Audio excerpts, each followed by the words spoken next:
አርቲስት ሃጫሉ ሁንዴሳ ሰኔ 22 ቀን 2012 ዓ.ም በድንገት መገደሉን ተከትሎ በኦሮሚያ ክልል የተለያዩ አካባቢዎች በተከሰተው የጸጥታ መደፍረስ የሰዎች ሕይወት በአሰቃቂ መንገድ ጠፍቷል። የአካልና የስነ ልቦና ጉዳት ደርሷል። ንብረት ወድሟል። ሰዎች ከቤታቸውና ከኑሯቸው በመፈናቀል ለከፍተኛ እንግልት ተዳርገዋል። የኢትዮጵያ ሰብአዊ መብቶች ኮሚሽን ከዚሁ ክስተት ጋር በተያያዘ በተለያየ ስፍራዎች ተከስቶ የነበረውን የሰብአዊ መብቶች ጥሰት መርምሯል። የምርመራው ጊዜ ወሰን የአርቲስት ሃጫሉ ሁንዴሳ ግድያ ከተከሰተበት ከሰኔ 22 ቀን 2012 ዓ.ም ምሽት ጀምሮ የነበሩት 3 ተከታታይ ቀናት ናቸው። ኢሰመኮ ያዘጋጀው የምርመራ ውጤት ምን ይመስላል የሚለውን ከአማራ ሚዲያ ማዕከል እንደሚከተለው አዘጋጅተናል። ከዝግጅቱ ጋር መልካም ሞላ አብሬያችሁ ቆያለሁ። መንግስት የልጄ እንደሚፋረድልኝ ከዚህ በላይ የምናገረው ነገር የለኝም።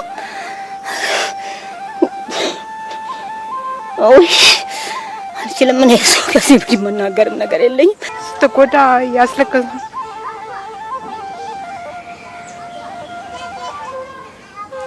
መንግስት ንብረት ላይ ከፍተኛ ውድመትና ዘረፋ ተፈጽሟል።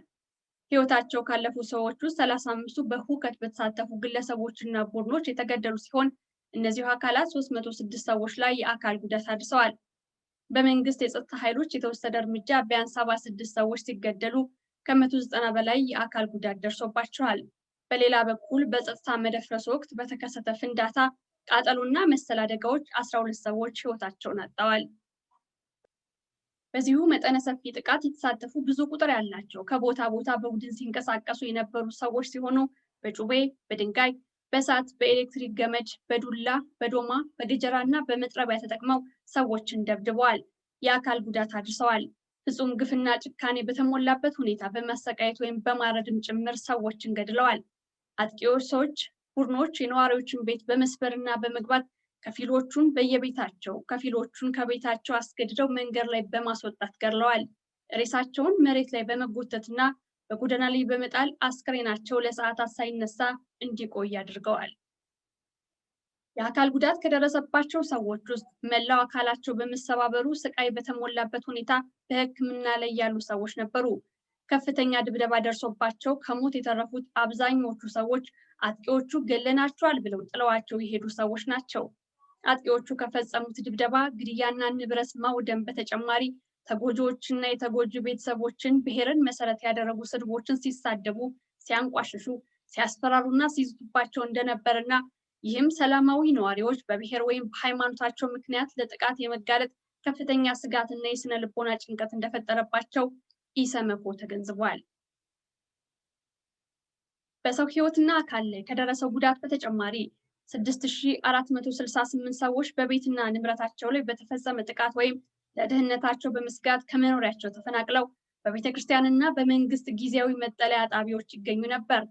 በንብረት ላይ ከፍተኛ ውድመት የደረሰ ሲሆን መኖሪያ ቤቶችን፣ ንግድ ቤቶችን፣ የግልና የመንግስት ተሽከርካሪዎችን ጨምሮ ከ900 በላይ የሚሆኑ ንብረቶች ቃጠሎ፣ ዝርፊያና ውድመት ተፈጽሟል። ኮሚሽኑ በምርመራው የሰበሰበው መረጃ ከሰብአዊ መብቶች ድንጋጌዎች አንጻር በመተንተን የሚከተሉትን ግኝቶች ለይቷል። በሰብአዊነት ላይ የተፈጸመ ወንጀል። ኮሚሽኑ ባደረገው ምርመራ መሰረት የአርቲስት ሃጫሉ ሁንዴሳ ግድያን ተከትሎ በኦሮሚያ ክልል ልዩ ልዩ አካባቢዎች በጥቃቱ በተሳተፉ ሰዎች እና ቡድኖች በሲቪል ሰዎች ላይ የተፈጸሙ ጥቃቶች በሰብአዊነት ላይ የተፈጸመ ወንጀል ባህሪያትን የሚያሟሉ ናቸው። በተለይም በአብዛኛው በቡድን በተደራጁ ከቦታ ቦታ እየተንቀሳቀሱ ብዙ ሲቪል ሰዎችን በአሰቃቂ ሁኔታ መግደላቸው፣ የአካልና የስነ ልቦና ጉዳት ማድረሳቸው፣ ንብረት ማውደማቸውና ነዋሪዎችን ማፈናቀላቸው። ድርጊቱ ሰኔ 23 ቀን 2012 ዓ.ም ሌሊት ጀምሮ እስከ ሰኔ 24 ቀን 2012 ዓ.ም ድረስ የቀጠለ መሆኑና ቢያንስ በ40 የተለያዩ ቦታዎች ተስፋፍቶ የተፈጸመ ጥቃት መሆኑ። ጥቃቱ ያነጣጠረው በከፊል በብሔርና ሃይማኖታቸው ተለይተው የተመረጡ ሰዎችን ከቤታቸው ለይቶ በማሳደድና በማጥቃት፣ በከፊል ብሔርና ሃይማኖት ሳይለይ ሰላማዊ ነዋሪዎችን ወይም ሲቪል ሰዎች ሆን ብሎ በማጥቃት የተፈጸመ የወንጀል ድርጊት መሆኑ፣ እንዲሁም ወቅቱ በማህበራዊ ሚዲያና በተወሰኑ የቴሌቪዥን ጣቢያዎች ይተላለፉ ከነበሩት መልእክቶችና በወንጀል ድርጊቱ ይሳተፉ የነበሩ ሰዎችና ቡድኖች ያሰሟቸው ከነበሩ መፈክሮች አንጻር በወንጀል ድርጊቱ ሲሳተፉ የነበሩ ሰዎች ተግባራቸው ስልታዊና የተቀናጀ ወይም የሰፊ ጥቃት አካል መሆኑን በማወቅ የተሳተፉበት እንደነበር ያሳያል። በአጠቃላይ በዚህ ሪፖርት በዝርዝር እንደተመለከተው በጥቃቱ በተሳተፉ ሰዎች በቡድን በመሆን የተፈጸሙ ጥቃቶች እንደ ተራ ወንጀል ብቻ የሚቆጠር ሳይሆን ጠቅላላ ድርጊቱና ውጤቱ በሰብአዊነት ላይ የተፈጸመ የግፍ ጭካኔ ወንጀል ስለመሆኑ የሚያሳዩ ናቸው። አቃጠሉት። ብዙዎች አባቶች፣ እናቶች፣ ወንድም፣ ህፃናት በራብ እያለቁ ነው። ልብስ ሁሉ ነገር ጠፍቷል። ምንም የለም። የወጡ ከብቶች አሉ። ከብቶቻችን ይመለሱ። የሞተው ሞቷል፣ አይነሳም። ግን ደግሞ ይካሱን፣ በቤት በመስራት ይካሱን። ንብረታቸው የተቃጠለባቸው ወገኖች አሉ፣ እነሱን ይካስ።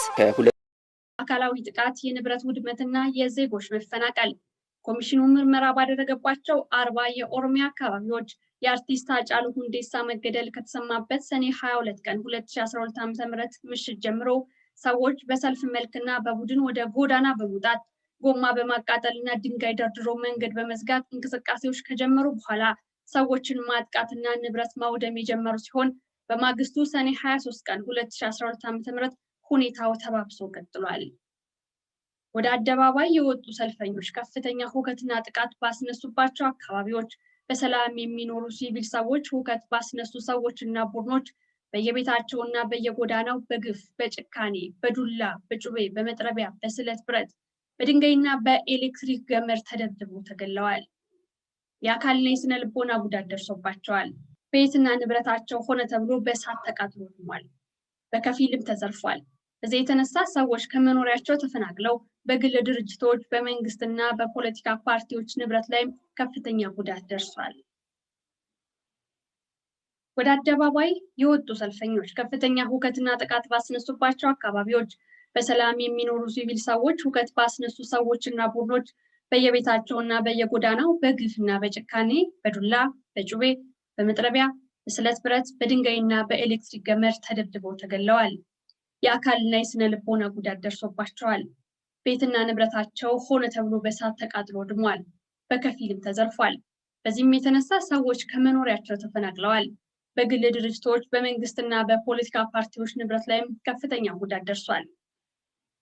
የጥቃቱ ባህሪና መጠን እንደየአካባቢው ሁኔታ የሚለያይ ቢሆንም በአመዛኙ የክርስቲያን እምነት ተከታዮች በብዛት በሚኖሩባቸው አካባቢዎች ጥቃቱ በአማራ ብሔር ተወላጆች ላይ ያነጣጠረ ሲሆን የእስልምና እምነት ተከታዮች በብዛት በሚኖሩባቸው አካባቢዎች ደግሞ በኦርቶዶክስ ክርስቲያን እምነት ተከታዮች ላይ ያነጣጠረ ነበር። በሰዎችና በንብረት ላይ ጥቃት ከመድረሱ አስቀድሞ ለመከላከልና ጥቃቱን ለማስቆም የጸጥታ አካላት የነበራቸው ሚና ከቦታ ቦታ የተለያየ ሲሆን በተወሰኑ አካባቢዎች የጸጥታ ኃይሉ ቅድመ ዝግጅት በማድረግ ጉዳቱን ለመከላከል፣ ለማስቆም ወይም ለመቀነስ ተችሏል። በአንጻሩ የጸጥታ አካሉ የወንጀል መከላከል ወይም የማስቆም አቅምና ዝግጁነት ዝቅተኛ በነበረባቸው አካባቢዎች በተለይም በባቱ፣ በሻሸመኔ፣ በጭሮ፣ በሐሮማያ፣ በወሊሶ፣ በአዳማ፣ በጎባ፣ በአርሲ ነገሌ እና በአርሲ ሮቤ እንዲሁም በዲራ፣ በአዳባ፣ በአጋርፋ፣ በኮፈሌ፣ በጀጁ እንደዚሁም በኢታያ ከፍተኛ ጉዳት ደርሷል። በእነዚህ ከፍተኛ ጉዳት በደረሰባቸው አካባቢዎች ጥቃት በሚፈጸምበት ወቅት የአካባቢው ሕዝብና ተጎጂዎች ለየአካባቢው አስተዳደርና ለጸጥታ አካላት በተደጋጋሚ እርዳታ ቢጠይቁም አዎንታዊ ምላሽ አለማግኘታቸውን ይልቁም በበላይ አካል አልታዘዝንም፣ የግለሰብ ንብረት ጠብቁ አልተባልንም፣ የምንጠብቀው የመንግስትን የልማት ተቋማትን፣ ባንኮችና የሃይማኖት ተቋማትን ነው የሚል ምላሽ ሲሰጣቸው እንደነበር ለኮሚሽኑ ገልጸዋል። በተወሰኑ ቦታዎች ፖሊስ ጥቃቱን እያየ በዝምታ ማለፉን ጥቃቱ የደረሰባቸው ነዋሪዎችና ምስክሮች በከፍተኛ ቅሬታ ለኮሚሽኑ ገልጸዋል። አንድ ተጎጂ ሁኔታውን ለኮሚሽኑ በምሬት ሲገልጹ መንግስት ያለ አይመስልም ነበር ብለዋል። እኛው ቀን ነው ሬሳውን ጅብ በልቶ የሰው ልጅ እንዴት ጅብ ይበላዋል? እኛ ኢትዮጵያዊ አይደለን እንዴ? ሰው እንዴት በማተቡ ታርዶ እንዴት እንደዚህ ይሆናል? ይሄ በጣም ውስጣችንን የጎዳው በማንነታችን መቼም ቀና ብለን እንዳንሄድ ያደረገን ድርጊት ነው። ከውስጣችን መቼም አይጠፋም። በመከላከያ ሰራዊት ባይመጣ ኖሮ ይሄ ልጅ አልተቀበረም ነበር። በምድራችን ላይ አትቀብሩትም ብለው 3 ቀን ድረስ አንጀቱ ተጎልጉሎ ነው። ሰው አልቀበርንም እኮ እኛ አካላቸውን እኮ ማወቅ አቅቶን ተቆራርጠው በየቦታው ሆነው ነው ያየናቸው። እኛ እንግዲህ እናንተ የኢትዮጵያ ኦርቶዶክሳውያን የእውነት እኛ የታፈን የተጨቆን ህዝብ ነን። ማንም ሰሚ የለንም። ሰሚ አጥተን ነው የታረድ ነው። እውነት እላችኋለሁ በጣም አስከፊ ነገር ነው እኛ ያየነው። እኔ በዚህ እድሜ የሰው ልጅ ተቆራርጦ የሰው ልጅ ለየብቻ አካል ሆኖ ማየቴ ከእድሜ መተኛ ታክቶኛል። አሁን አልተኛም፣ እንቅልፍ አይዘኝም። ያንን አስክሬኑን የለቀምኩት እኔ ነኝ አንዱ። በዚህ እድሜ የታረደ አስክሬን ተሸክሜ ስሄድ በጣም የሚያሳዝን ነው። እንዴት ሆነን እንደምንኖር ሰው በሃይማኖቱ ሰው በኢትዮጵያዊነቱ አፍሮ እኔ እንጃ። በጣም የሚከብድ ነገር ነው የእውነት በጣም የሚከብድ በጣም አሳዛኝ። ስለ ጉዳዩ ለኮሚሽኑ ማብራሪያ የሰጡት የአካባቢው የጸጥታ አካላትና የመንግስት ኃላፊዎች ጥቃቱ ድንገተኛ፣ በብዙ ስፍራዎች ብዙ ቁጥር ያላቸው ሰዎች የተሳተፉበት ስለነበር በሚፈለገው መጠንና ፍጥነት ለማስቆም ፈታኝ እንደነበር ገልጸዋል። ይሁንና በአብዛኞቹ አካባቢዎች ነዋሪዎችን ከዚህ አይነት ጥቃት አስቀድሞ ለመከላከል በክልሉ መንግስት የተደረገ በቂ የጥንቃቄ ዝግጅት አለመኖሩ፣ በተለይም ከዚህ ቀደም ይህን መሰል ብሔርና ሃይማኖትን መሰረት ያደረጉ ጥቃቶች በተፈጸሙባቸው ቦታዎችን ጭምር አንዳችም ዝግጁነት አለመኖሩ ዜጎችን በአሳዛኝ ሁኔታ ለተደጋጋሚ ጥቃትና በደል አጋልጧል። የሕክምና አገልግሎት መስተጓጎል ኮሚሽኑ ምርመራ ባካሄደባቸው የተወሰኑ ስፍራዎች ጉዳት የደረሰባቸው ሰዎች የጤና አገልግሎት እንዳያገኙ የመከላከልና የማሰናከል ድርጊቶች እንደነበሩ ኢሰመኮ ከምስክሮቹ አረጋግጧል። በጉና ወረዳ ነገሌ ከተማ፣ ባርሲ ነገሌ እና በዶዶላ የመንግስት የጸጥታ ኃይሎች የሕክምና ተቋማት ውስጥ በመግባት የሰብአዊ መብት መርሆችና ግዴታዎችን በጣሰ መልኩ ተጎጂዎች ሕክምና እንዳያገኙ አንገላተዋል። የሕክምና ባለሙያዎችን አስፈራርተዋል። በሌላ በኩል ደግሞ አንዳንድ የሕክምና ባለሙያዎች ለምሳሌ በወሊሶ ከተማ የሕክምና አገልግሎት በሚሰጡበት ቦታ የሰብአዊ መብት ግዴታዎችን ብቻ ሳይሆን የሙያና የሞራል ግዴታቸውን በሚጥስ ሁኔታ ብሔርን መሰረት አድርገው አድሎና ማግለል ያደርጉ እንደነበር ለማወቅ ተችሏል። የጸጥታ አካላት የኃይል አጠቃቀም ምንም እንኳን የጸጥታ ኃይሉ በየቦታው የገጠመውን መጠነ ሰፊ የጸጥታ መደፍረስ ችግርና የጸጥታ አባሎቹም የህይወት መስዋዕትነትን በሚጠይቅ ሁኔታ በመሰማራታቸው ኃላፊነታቸው እጅግ ፈታኝ የነበረ መሆኑን መገንዘብ ቢቻልም በተወሰኑ ቦታዎች የነበረው የኃይል አጠቃቀም ተመጣጣኝነትን ከፍተኛ ጥያቄ የሚያስነሳ ነው። ኢሰመኮ ምርመራ ካደረገባቸው አካባቢዎች መካከል በጉና ወረዳ ነገሌ ከተማ፣ በአዳማ፣ በዶዶላ፣ በነገሌ ሰጋሎ፣ በአውዳይ፣ በቡራዩና በአምቦ ከተሞች በመንግስት የጸጥታ አካላት ጭንቅላታቸውን፣ ግንባራቸውን፣ ደረታቸውና ጀርባቸው ላይ በጥይት ተመተው የተገደሉ ሰዎች ይገኙበታል። ከተጎጂዎች መካከል ሰልፍ ውስጥ ያልነበሩ፣ በመንገድ ወይም በቤታቸው በር ላይ የተገደሉ፣ በወጣቶችና በፖሊሶች መካከል የተፈጠረን አለመግባባት ለማሸማገል ጣልቃ የገቡ የሀገር ሽማግሌዎችን ጨምሮ የአእምሮ ህመምተኛና ህፃናት ይገኙበታል። በተወሰኑ አካባቢዎች ለምሳሌ በአምቦና በጊንጪ ከተሞች በተፈጠረው ሁከት ከሰልፈኞችና በቡድን ተደራጅተው ከቦታ ቦታ ይንቀሳቀሱ ከነበሩ ሰዎች መካከል መሳሪያ የያዙ፣ ጥይት የተኮሱ፣ ቦምብ የወረወሩና የጸጥታ ኃይል አባላቱን ጭምር ያቆሰሉ እንዲሁም የገደሉ ነበሩ። ይህም በመሆኑ የጸጥታ ኃይል አባላት የጦር መሳሪያ እንዲጠቀሙ ያስገደደ ሁኔታ እንደነበር መገመት ይቻላል። ሆኖም ግን በአብዛኛው አካባቢዎች የጸጥታ ኃይል አባላት መለስተኛ ጉዳት በሚያስከትሉ መሳሪያዎች ሳይሆን ህይወት ሊያጠፉ በሚችሉ መሳሪያዎች መጠቀማቸው ለሰልፈኞቹ፣ በአካባቢው ለነበሩ ሰዎችና የጸጥታ ኃይል አባላቱ ጭምር የህይወትና የአካል ጉዳት ተጋላጭነትን ፈጥሯል። ኢሰመኮ ይህን ምርመራ ባደረገባቸውና የጸጥታ ኃይሎቹ በወሰዱት እርምጃ የሰው ህይወት በጠፋባቸው በየትኛውም አካባቢ በፌዴራል ወይም በክልል መንግስት አካል የደረሰውን የህይወት መጥፋት ምርመራ በማድረግ ተጠያቂነትን ለማረጋገጥ የተጀመረ ስራ መኖሩን ለማረጋገጥ አልቻለም። ጠቅላይ ሚኒስትር ዶክተር አብይ አህመድ ወደ ስልጣን ከመጡበት 2010 ዓ.ም አጋማሽ ጀምሮ በኢትዮጵያ ያለው የሰብአዊ መብቶች ጥበቃ ሁኔታ እንዲሻሻል ማድረግ የመንግስታቸው ዋና አጀንዳ መሆኑ በተደጋጋሚ ሲገልጹ ቆይተዋል። በእርግጥም በሳቸው የሚመራው አዲሱ መንግስት በወቅቱ በሺዎች የሚቆጠሩ የፖለቲከኛ እስረኞች እንዲፈቱ አድርጓል። በትጥቅ ትግል ላይ የነበሩ የተቃዋሚ ፓርቲ አባላትን ጨምሮ በፖለቲካ አመለካከታቸው ምክንያት ብቻ በውጭ ሀገር ለመኖር የተገደዱ ግለሰቦችና ድርጅቶች ወደ ሀገራቸው እንዲመለሱ አድርጓል። እንዲሁም ለሰብአዊ መብቶች ጥሰት ምክንያት የነበሩ ጨቋኝ ህጎችን በማሻሻልና የኢትዮጵያ ሰብአዊ መብቶች ኮሚሽንን ጨምሮ ልዩ ልዩ የመብትና የዲሞክራሲ ተቋማትን ለማጠናከር አበረታች ተግባራትን አከናውነዋል። ይሁንና በአዲሱ የፖለቲካ ምህዳር ውስጥ በተከሰተው የፖለቲካና የብሔር ጽንፈኝነት ምክንያት በተከሰቱ ግጭቶችና ህግ ለማስከበር መንግስት የነበረው አቅም ውስንነት የተነሳ መደበኛ ባልሆነ መንገድ በተደራጁ ቡድኖች በሚቀሰቀሱ ግጭቶች የሰው ሕይወት ጠፍቷል፣ የአካል ጉዳት ደርሷል፣ ንብረት ወድሟል፣ እንዲሁም ሰዎች ከመኖሪያቸው ተፈናቅለዋል። የፖለቲካ ለውጡ የፈጠረውን የፖለቲካ ምህዳር መስፋትና የሚዲያ ነፃነት አላግባብ የተጠቀሙበት ጽንፈኞች የብሔርና የሃይማኖት አጀንዳ የሚያራምዱ ቡድኖችና በመንግስት ኃላፊነት ቦታ ያሉ ግለሰቦችን ጨምሮ ግጭት ቀስቃሽ ንግግርና ተግባራዊ ለሰብአዊ መብቶች ጥሰት መስፋፋት አይነተኛ ምክንያት ሆኗል። ለምሳሌ ከሚያዝያ እስከ ነሐሴ 2010 ዓ.ም በኦሮሚያ ክልል ምዕራብ ጉጂ ዞንና በደቡብ ክልል ጌዲዮ ዞን የተከሰተውን ብሔርን መሰረት ያደረገ የማህበረሰብ ግጭት ተከስቷል። በቤንሻንጉል ጉሙዝ ክልል በተለያዩ ጊዜያት በከፊል የብሔር ማንነትን መሰረት ያደረገ በአጠቃላይ ግን ሲቪል ሰዎች ላይ ያነጣጠሩ ጥቃቶች ተፈጽመዋል። ጥቅምት 7 ቀን 2011 ዓ.ም በቡራዩ ከተማ በሚኖሩ ሲቪል ሰዎች ላይ ጥቃት ተፈጽሟል። በሚያዝያ ወር 2011 ዓ.ም በአማራ ክልል ጃዊ ወረዳ በሲቪል ሰዎች ላይ በታጣቂዎች ጥቃት ተፈጽሟል። ጥቅምት 12 ቀን 2012 ዓ.ም በፌዴራል ፖሊስ ለአቶ ጀዋር መሐመድ ደህንነት ጥበቃ ተመድበው የነበሩ የፖሊስ አባላትን ማንሳቱን ተከትሎና አቶ ጀዋርም በመንግስት የጸጥታ ኃይሎች ተከብቤያለሁ የሚል መልእክት በማህበራዊ ሚዲያ በማስተላለፋቸው ሁከት ተከስቷል። በጥቅምት ወር 2012 ዓ.ም በአማራ ክልል ሰሜን ሸዋ ዞን በአጣዬ ከተማና በአካባቢው ባሉ ሌሎች ከተሞች ብሔርን መሰረት ያደረገ ጥቃት ተፈጽሟል። በእነዚህ ክስተቶች ብዙ ሰዎች ተገለዋል፣ የአካል ጉዳት ደርሶባቸዋል፣ ንብረት ወድሟል፣ እንዲሁም ሰዎች ከመኖሪያቸውና ከንብረታቸው ተፈናቅለዋል።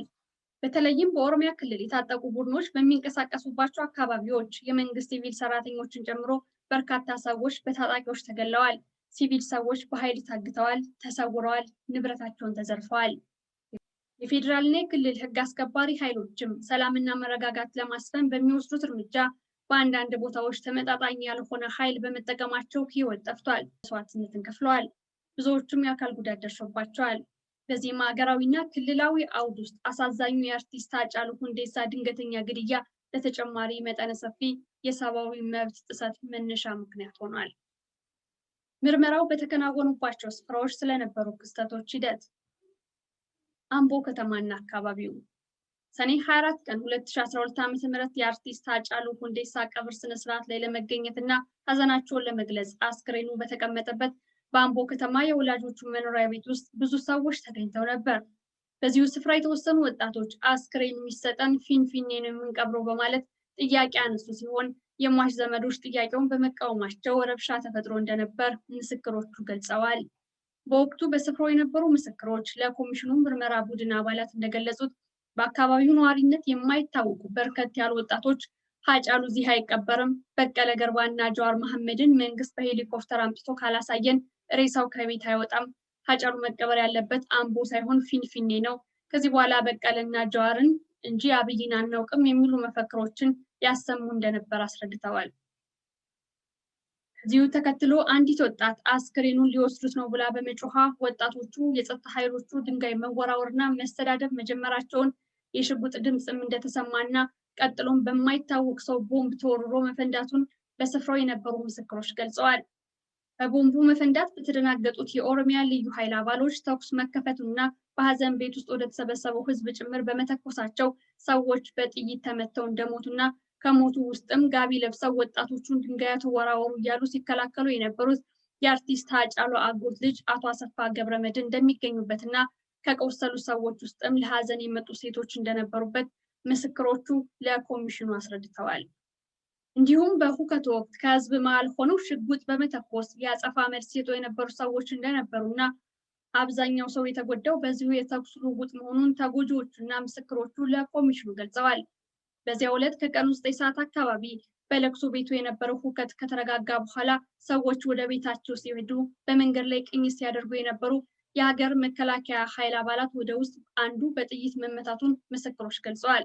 በዚያው ዕለት ከቀኑ 9 ሰዓት አካባቢ በለቅሶ ቤቱ የነበረው ሁከት ከተረጋጋ በኋላ ሰዎች ወደ ቤታቸው ሲሄዱ በመንገድ ላይ ቅኝት ሲያደርጉ የነበሩ የሀገር መከላከያ ኃይል አባላት ውስጥ አንዱ በጥይት መመታቱን ምስክሮች ገልጸዋል።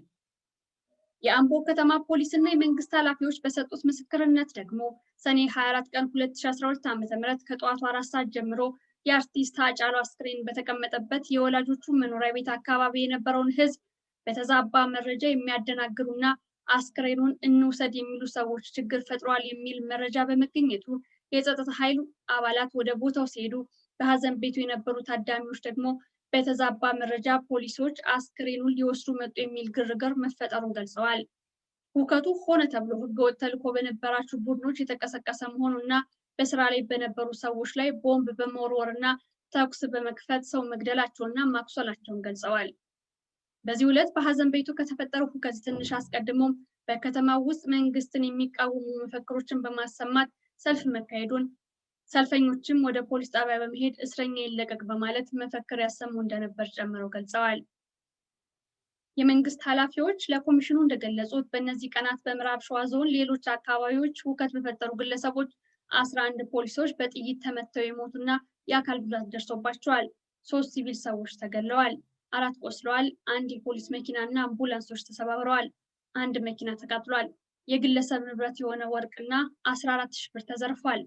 እንዲሁም በደንዲ ወረዳ የመንግስት ንብረት የሆነ 2 ክላሽና ኤስኬኤስ የተባሉ የጦር መሳሪያዎች ተዘርፈዋል። ሰኔ 25 ቀን 2012 ዓ.ም የአርቲስት ሃጫሉ የቀብር ፕሮግራም በአምቦ ከተማ እንደሚፈጸም በቴሌቪዥን በተላለፈው መረጃ መሰረት በቀብሩ ላይ ለመገኘት በአምቦ ከተማ አቅራቢያ ከምትገኘው ጉደር ከተማ ወደ አምቦ ከተማ መጥተው የነበሩ የተወሰኑ ተጎጂዎችና የዓይን ምስክሮች ለኢሰመኮ እንደገለጹት አምቦ ከተማ መሃል ሲደርሱ የሀገር መከላከያ ሰራዊት ወታደሮች ካስቆሟቸው በኋላ ለምን መጣችሁ ሲሏቸው ለቀብር ነው የመጣ ነው ብለው ቢመልሱም ከወታደሮች ውስጥ ሃጫሉ ወደ ሄደበት ቦታ መሄድ ካልፈለጋችሁ በስተቀር ቀብር መሄድ አትችሉም ቢሏቸውም አንመለስም ብለው ቁጭ በማለታቸው ተኩስ እንደተከፈተባቸው ከፊት ከነበሩ ሰዎች ውስጥ በጥይት ተመተው የሞቱና የቆሰሉ መሆኑን ገልጸዋል። ተኩሱ የቆመው ህዝቡ ሲሸሽ እንደነበር ገልጸዋል። በሌላ በኩል በዚህ ዕለት ከቀኑ 5 ሰዓት አካባቢ ከአምቦ ከተማ ወደ አዲስ አበባ መውጫ በኩል የቀብር ስነስርዓቱ ላይ ለመገኘት ሁሉቃ ወንዝ ጋር ተሰብስበው መፈክር ሲያሰሙ የነበሩ ሰዎችን ወደ ከተማው ማለፍ አትችሉም በሚል ከመከላከያ ሰራዊትና የፖሊስ አካላት ጋር ክርክርና ግርግር ተፈጥሮ በመጀመሪያ በአስለቃሽ ጭስ ለመበተን ተሞክሮ እንደነበር፣ በኋላ ግን የጥይት ተኩስ በመከፈቱ የሞቱና የተጎዱ ሰዎች እንደነበሩ የዓይን ምስክሮች ለኢሰመኮ አስረድተዋል። በአምቦ ከተማ ከሰኔ 24 ቀን እስከ ሰኔ 25 2012 ዓ.ም በተከሰተው የጸጥታ መደፍረስ ችግር 12 ሰዎች በጥይት ተመተው መሞታቸውና 42 ሰዎች የአካል ጉዳት የደረሰባቸው መሆኑን ከአምቦ ዩኒቨርሲቲ ሪፈራል ሆስፒታልና ከአምቦ አጠቃላይ ሆስፒታል የተገኘው የሕክምና ማስረጃ ያመለክታል። ከነዚህም ውስጥ የመከላከያ ሰራዊትና የኦሮሚያ ክልል ልዩ ኃይል አባላት በወሰዱት እርምጃ የሞቱና የአካል ጉዳት የደረሰባቸው ሰዎች አሉ።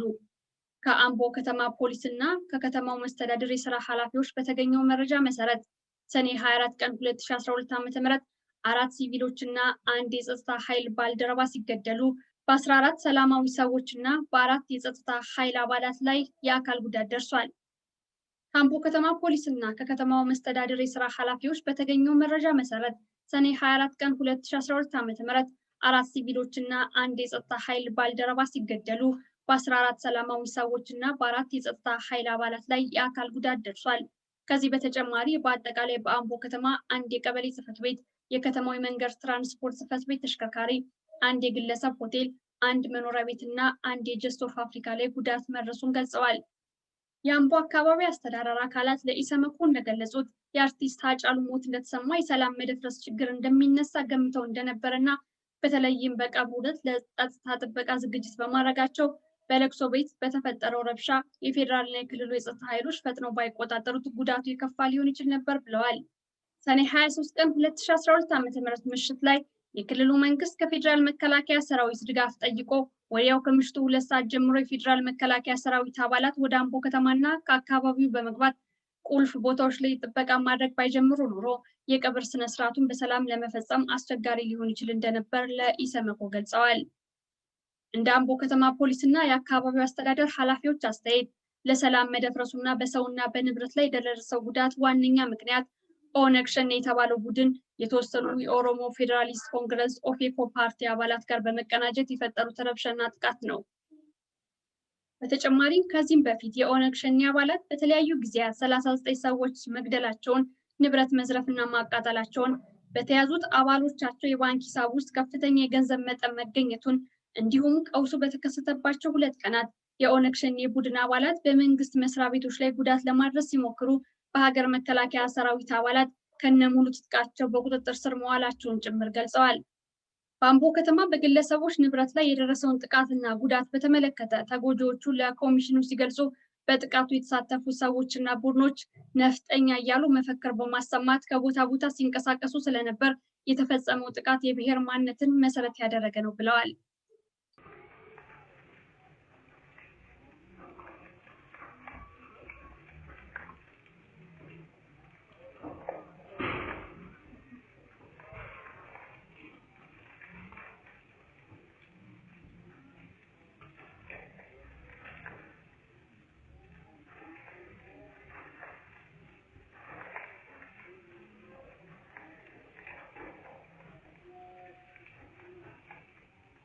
ሰው ሞቶብን ከቀብር ወደ ቤት ስንመለስ በግምት ከ150 እስከ 300 የሚሆኑ ሰልፈኞች ሆ ብለው በመጮህ ድንጋይ መወርወር ጀመሩ።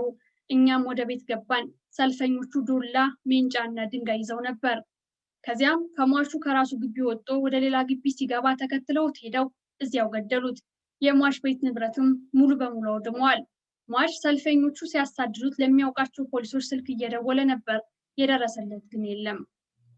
በወቅቱ ጭሮ ከተማ የነበሩ ሌሎች ምስክሮችና ተጎጂዎችም ለኢሰመኮ እንደገለጹት ሰልፈኞቹ የጸጥታ አስከባሪዎች ላይ ድንጋይ ይወራወሩ እንደነበርና በዚህም ምክንያት በጸጥታ ኃይል አባሎች ላይ ጉዳት መድረሱን፣ የጸጥታ ኃይሉ ሁኔታውን ለማረጋጋት በሚመስል መልኩ ተኩስ መጀመሩንና በጸጥታ ኃይል አባላት በተተኮሰ ጥይት ሰዎች መሞታቸውንና መቁሰላቸውን አስረድተዋል። የሰልፈኞችን እንቅስቃሴና ድርጊት በተመለከተም በመጀመሪያ ንብረት ይዘርፉ እንደነበርና ቀጥሎም ወደ ንብረት ማውደም በመሸጋገር በመንገድ ዳር ቆሞ የነበረ የነዳጅ ማመላለሻ ቦቴ ላይ ነዳጅ እየቀዱ ቤቶችንና በመንገድ ላይ ቆሞ የነበረ መኪና እንዳቃጠሉ ገልጸዋል። በተጨማሪም በሁከቱ ሲሳተፉ የነበሩ ሰዎች የጭሮ ከተማ ነዋሪዎች ብቻ ሳይሆኑ ከአጎራባች የገጠር ቀበሌዎች የመጡና በአካባቢዎች ነዋሪነት በማያውቋቸው ሰዎች ጭምር መሆናቸውን አስረድተዋል። ንብረታቸው ከጥቃት የተረፈላቸው የከተማው ነዋሪዎች ንብረታቸውና ሕይወታቸው የተረፈው በጸጥታ ኃይሎች ጥበቃ ስለተደረገላቸው መሆኑንና ከተማው በቅጽበት ድብልቅልቁ በመውጣቱ የጸጥታ ኃይሉ በአንድ ጊዜ ሁሉም ቦታ መድረስ አለመቻሉን ገልጸዋል። በሁከቱ ንብረታቸው የወደመባቸው የከተማው ነዋሪዎች በበኩላቸው ቀደም ሲል የጥቃት ስጋቶች ይታዩ እንደነበርና መንግስት አፋጣኝ የእርምት እርምጃ ባለመውሰዱ የተከሰተ የከፋ ችግር ነው በማለት ቅሬታቸውን ገልጸዋል። ንብረታቸው የወደመባቸው አንድ ግለሰብ ለኮሚሽኑ ሲገልጹ መከላከያዎች ሲመጡ ባንክ ለመጠበቅ ተብለን የመጣ ነው አሉ። ፖሊሶቹም ምንም ጥበቃ አላደረጉልንም። በሁከቱ የሚሳተፉ ግለሰቦች ለመበተን እንኳን ጥይት ወደ ሰማይ አልተኮሱም። ከጠዋቱ 2 ሰዓት እስከ ቀኑ 6 ሰዓት ድረስ ድብደባ ነበር። ነገር ግን አንድም የህግ አስከባሪ አካል አልደረሰልንም። ሁከት ፈጣሪዎቹ አጥፍተው ሲበቃቸውን የሄዱት። ፖሊስ ከአቅሙ በላይ ነበር። መከላከያ ሰራዊት የመጣው ጉዳት ከደረሰ በኋላ ነው ብለዋል። በጭሮ ከተማ ጥቃት የደረሰባቸው ብዙ ሰዎችና ቤተሰቦች ጥቃቱ ብሔርና ሃይማኖትን መሰረት ያደረገ ስለመሆኑ ይስማማሉ። ለዚህም በማሳየነት የሚጠቅሱትም ጥቃት ፈጻሚዎቹ ይህ የኦሮሞ ነው አትንካ፣ እሷ ወይም እሱ አማራ ወይም ክርስቲያን ስለሆኑ ንብረቱን አጥፋ ሲሉ እንደነበር ገልጸዋል።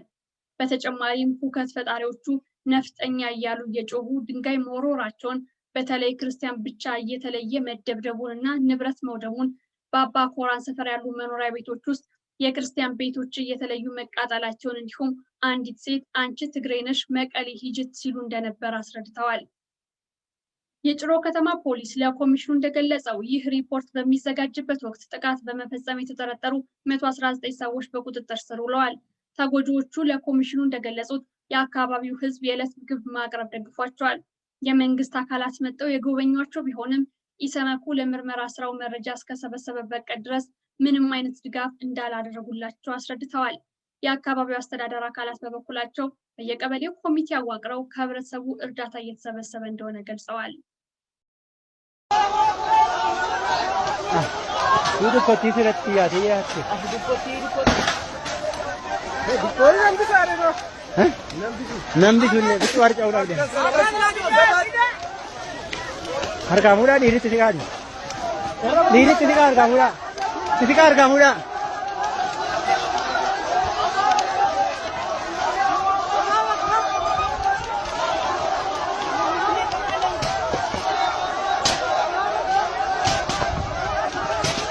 መታራ ከተማ በመተሃራ ከተማ ሰኔ 23 ቀን 2012 ዓ.ም የአርቲስት ሃጫሉ ሞት ከተሰማ በኋላ የተወሰኑ ወጣቶች ሀዘናቸውን ለመግለጽ በሚመስል መልኩ ወደ ጎዳና መውጣት ጀመሩ።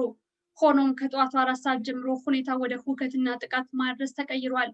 በተፈጠረው ሁከት አንድ ሰው ሲገደል፣ ሁከት ፈጣሪዎቹ በሰነዘሩ ጥቃት ደግሞ 2 ሴቶች የአካል ጉዳት ደርሶባቸዋል። በ48 ሰዎች ላይ ንብረት ጉዳት ደርሷል። ተጎጂዎችና ምስክሮች ለኢሰመኮ እንዳስረዱት ወጣቶቹ ሆ ብለው በመጮህ መምጣታቸውና በሆቴሎችና መኪናዎች ላይ ድንጋይ በመወርወር ጉዳት አድርሰዋል። ሰዎችንም ይደበድቡ ነበር። ኢሰመኮ ያነጋገራቸው ተጎጂዎች እንዳስረዱት ጥቃቱ የተፈጸመባቸው አንዳንድ ቦታዎች ላይ የጸጥታ ኃይል ባልደረቦች ቢኖሩም ለመከላከል አልተቻለም። በሌሎች ቦታዎች ደግሞ የጸጥታ አካላት ስልክ ቢደወልላቸውም ምላሽ አልሰጡም። ረብሸኞቹ በሁለት ዙር ተመላልሰው ጥቃት ሲፈጽሙ የጸጥታ ኃይል ለመከላከል ያደረጉት ጥረት ደካማ ነበር። የጥቃቱ አጠቃላይ ባህሪን በተመለከተ ጉዳት የደረሰባቸው ሰዎች ለኮሚሽኑ እንዳስረዱት ጥቃቱ ብሔርን መሰረት ያደረገ መሆኑን እንደሚያምኑና በዚህም ማሳየው በከተማ ውስጥ ካሉ ሆቴሎች ውስጥ ተመርጠው ጉዳት የደረሰባቸው የትግራይ ተወላጆች ንብረት መሆናቸውን ገልጸዋል። ለተጎጂዎቹ የተደረገ ድጋፍን በሚመለከት የመንግስት አካላት ወደ ከተማው መጥተው ጉዳት የደረሰበትን ንብረት መዝግቦ ከመሄድ ውጭ ኢሰመኮ ማስረጃ እስካሰባሰበበት ቀን ድረስ የተደረገላቸው ድጋፍ እንደሌለ ተጎጂዎች ለኮሚሽኑ ገልጸዋል። ሀሮማያ ከተማ በሀሮማያ ከተማ ሰኔ 23 ቀን 2012 ዓ.ም የአርቲስት ሃጫሉ ሞት ከተሰማ በኋላ የተወሰኑ ወጣቶች ሀዘናቸውን ለመግለጽ በሚመስል መልኩ ወደ አደባባይ የወጡ ሲሆን ሁኔታው ወዲያውኑ ወደ ሁከትና ጥቃት መፈጸም እንደተቀየረ ከተጎጂዎቹ በስፍራው ከነበሩ ምስክሮችና ከአካባቢው አስተዳደር አካላት ተወካዮች ከተገኙ መረጃዎች ለመረዳት ተችሏል። ለሁኔታው የሀሮማያ ከንቲባ ለኮሚሽኑ ሲያስረዱ በዕለቱ ጥቂት ሰዎች መጥተው ሰላማዊ ሰልፍ ለማድረግ ፈቃድ ጠየቁ። እኛም እስከ ጠዋቱ 4 ሰዓት ሰልፉ እንዲጨርሱ ፈቀድን። ሆኖም ከጠዋቱ 4 ሰዓት በኋላ ሰልፉ ወደ ሁከት ተቀየረ። ከነበረን ልምድ በረብሻ ጊዜ ጉዳት የሚደርሰው በሃይማኖትና መንግስት ተቋማት እንዲሁም በባንኮች ላይ ስለነበር ለእነርሱ ጥበቃ አድርገናል። በግለሰቦች ላይ ከዚህ በፊት ይህን የመሰለ ጥቃት ተፈጽሞ አይታወቅም። 36 ቤቶች ተቃጥለዋል። በአጠቃላይ 46 ቤቶች ላይ ጉዳት ደርሷል። ይህ ሁሉ ጉዳት የደረሰው በአንድ ሰዓት ውስጥ ስለነበር በየቦታው መድረስና መከላከል አልቻልንም ብለዋል። ቤታቸው ሙሉ በሙሉ የተቃጠለባቸው አንዲት ሴት ሁኔታውን ለኮሚሽኑ ሲገልጹ ብዙ ወጣቶች በድንገት ድንጋይ መወርወር ጀመሩ። ከዛም ልጆቼን ይዤ ወደ ጓሮ ኮሽም ዛፍ ስር ገብተን ተደበቅን። ወዲያውኑ ቤት ማቃጠል ጀመሩ። ቤት ውስጥ ከነበረ ዕቃ ጋር ሙሉ በሙሉ ተቃጥሏል። ጉዳቱ ሲደርስ ምንም የጸጥታ ኃይል በቦታው አልነበረም ብለዋል። ንብረቱ የተቃጠለበትና ራሱና ንብረቱን ለመከላከል ሞክሮ የነበረ አንድ ተጎጂ ሁኔታውን ለኮሚሽኑ ሲያስረዳ ከጠዋቱ ወደ 4 ሰዓት አካባቢ ሁከት ፈጣሪዎቹ በመጀመሪያ እየጨፈሩ መጥተው አማራን እናጠፋለን በማለት ዝተው ከሄዱ በኋላ ከቀኑ 6 ሰዓት ላይ ተመልሰው መጥተው ድንጋይ አከታትለው ቤቴ ላይ መወርወር ጀመሩ በማለት ገልጿል። በመቀጠልም ንብረቱንና ራሱን ከአደጋ ለመከላከል ፍቃድ ያለው መሳሪያውን ተጠቅሞ ሁከት ፈጣሪዎችን ለማባረር ወደ ሰማይ ጥይት ሲተኩስ እንደሸሹ፣ ነገር ግን ፖሊሶች ለምን ጥይት ተኮስክ ብለው ወደ ፖሊስ ጣቢያ እንደወሰዱትና ፖሊሶች እሱን ከወሰዱት በኋላ ሁከት ፈጣሪዎቹ ተመልሰው ቤቱ እንዳቃጠሉበት፣ ቤቱ ሲቃጠል ውስጥ የነበረችው አማቱ ከቃጠሉ ለማምለጥ ወደ ውጭ ወጣ ስትሮጥ ተከትለዋት አስፋልት መንገድ ላይ የገደሏት መሆኑንና ድርጊቱ ሲፈጸምም ፖሊሶች ቆሞ ሲመለከቱ ነበር በማለት አስረድቷል። በስፍራው የነበሩ ሰዎች የሀገር ሽማግሌዎችም ለኮሚሽኑ መርማሪዎች ስለ ሁኔታው ሲገልጹ ተጎጂውን ፖሊሶች ይዘውት እንዲሄዱ መስክረዋል። ሌሎች ምስክሮችም ለኢሰመኮ እንደገለጹት ሁከት ፈጣሪ ወጣቶች ተሰብስበው ሰዎችን ሲደበድቡ እንደነበርና ከተደበደቡ ሰዎች ውስጥ አዛውንቶችን ጭምር እንደሚገኙበት፣ አንድ ማየት የተሳናቸው ጡረተኛ ከቤት አስወጥተው ቤታቸውን ማቃጠላቸውና ጥቃቱን ያደረሱት የከተማዋ ነዋሪ የሆኑና ከአጎራባች የገጠር ቀበሌዎች የመጡ ወጣቶች መሆናቸውን አስረድተዋል። ኢሰመኮ ያነጋገራቸው ተጎጂዎችና ምስክሮች ጥቃቱ ብሔርን መሰረት ያደረገ እንደነበርና በተለይ በአማራ ብሔር ተወላጆች ላይ ማነጣጠሩን ገልጸዋል። የአካባቢው አስተዳደር ኃላፊዎችም ስለ ሁኔታው ለኮሚሽኑ ሲያስረዱ አንዳንድ ቡድኖች ነፍጠኛ ላይ እርምጃ ውሰዱ የሚል ተገቢ ያልሆነ ፕሮፓጋንዳ ያናፈሱ ስለነበር የተሳሳቱ ግለሰቦች ይህንን መሰረት አድርገው ያደረሱት ጥቃት እንደሆነ ገልጸዋል። ከተጎጂዎቹ አንዱ ስለደረሰባቸው ጥቃት ለኢሰመኮ ሲገልጹ የተወሰኑ የአካባቢ ተወላጆች ብዙ ጊዜ መንዜ እያሉ ይጠሩኛል። አሁንም ከሚኒሊክ ጋር እያገናኙ ነው ጥቃት ያደረሱብኝ። ቀደም ብሎ ብዙ ጊዜም ትልቁም ትንሹም ቤቴ ላይ ድንጋይ ይወረውሩብኝ ነበር። የአሁኑ አደጋ በደረሰበት ዕለት ቤቴን ከማቃጠላቸው በፊት ቤቱን የተከራዩኝ የኦሮሞ ብሔር ተወላጆች ስለነበሩ ዕቃቸውን እንዲያወጡ ካደረጉ በኋላ ነው ቤቱን ያቃጠሉት ብለዋል። በተጨማሪም ከዚህ በፊት ይደርስባቸው ስለነበሩ ዛቻና ማስፈራሪያ ለአካባቢው አስተዳደር አካላት እያሳወቁ ጥበቃ እንዲደረግላቸው ጠይቀዋቸው እንደነበር አስረድተዋል። የንብረት ጉዳት የደረሰባቸው ሰዎችን ለመርዳት 2 ኮሚቴዎች ተቋቁመው ሙሉ በሙሉ የወደሙትና ሊጠገኑ የሚችሉ ቤቶችን የመለየት ስራ እየሰሩ ነው። ሀሮማያ ዩኒቨርሲቲ መልሶ ለማቋቋም ስራ የሚያግዝ 1.7 ሚሊዮን ብር ለግሷል። ከመኖሪያቸው ሸሽተው በሃይማኖት ተቋማት ተጠልለው የነበሩትን ሰዎችም በሀገር ሽማግሌዎችና በሃይማኖት አባቶች አማካኝነት ወደ ቤታቸው መመለሳቸውን የአካባቢው አስተዳደር አካላት ተወካዮች ገልጸዋል። አወዳይ ከተማ በአወዳይ ከተማ ከሰኔ 22 ቀን 2012 ዓ.ም ከሌሊት ጀምሮ ወጣቶች በአርቲስት ሃጫሉ ሞት የተሰማቸውን ሀዘን ለመግለጽ ወደ አደባባይ መውጣት እንደጀመሩና በኋላ ሁኔታው ወደ ሁከትና ጥቃት ማድረስ እንደተቀየረ የአካባቢው አስተዳደር አካላት ገልጸዋል። የኢሰመኮ መርማሪዎች ከተለያዩ ምንጮች በደረሳቸው መረጃ መሰረት እስከ ሰኔ 29 ቀን 2012 ዓ.ም ድረስ በቀጠለው ሁከት በከተማው በአጠቃላይ 5 ሰዎች በጸጥታ ኃይሎች በተተኮሰ ጥይት ተገድለዋል።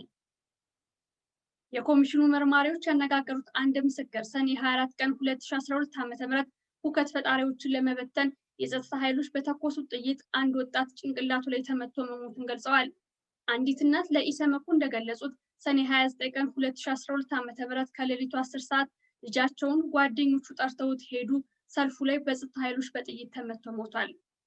የአወዳይ ከተማ የጸጥታ ዘርፍ ኃላፊዎች እንዳስረዱት ወጣቶቹ ከሰኔ 22 ሌሊት ጀምረው መንገድ ሲዘጉና አብይ ይውረድ የሚል መፈክር ሲያሰሙ እንደነበር ገልጸው የጸጥታ ኃይሉ ግን ጥበቃ በማድረጉ በንብረት ላይ የደረሰ ጉዳት ባይኖርም ሰኔ 23 እና ሰኔ 25 ቀን 2012 ዓ.ም ሁኔታውን ለመቆጣጠር በጸጥታ ኃይሎች በተወሰደ እርምጃ በጥይት ተመተው የሞቱ ሰዎች አሉ።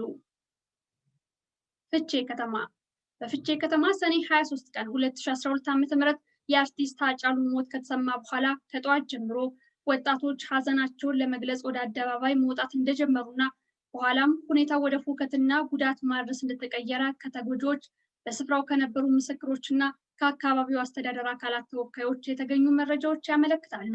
በፍቼ ከተማ በተከሰተው ሁከት በ9 ቤቶች ላይ ጉዳት ሲደርስ በሁከት ፈጣሪዎችና በፖሊስ አባላት መካከል በተፈጠረ ፍጥጫ 3 ሲቪል ሰዎች እግራቸውና ታፋቸው ላይ በጥይት ተመተዋል።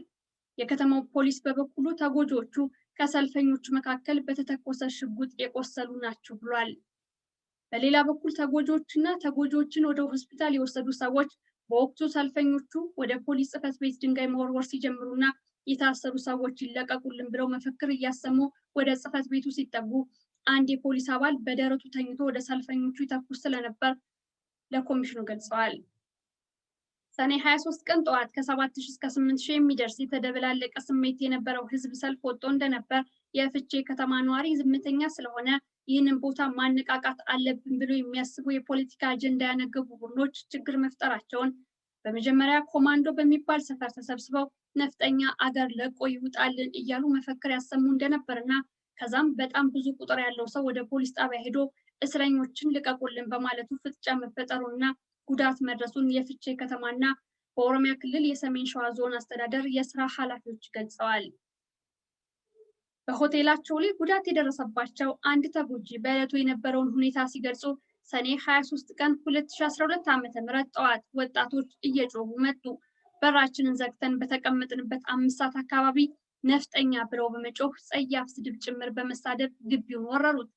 ከዛም ራሴንና ቤተሰቤን ከጥቃት ለመከላከል ስል 2 የተመዘገቡ ክላሽንኮቭ መሳሪያዎችን ተጠቀሙ።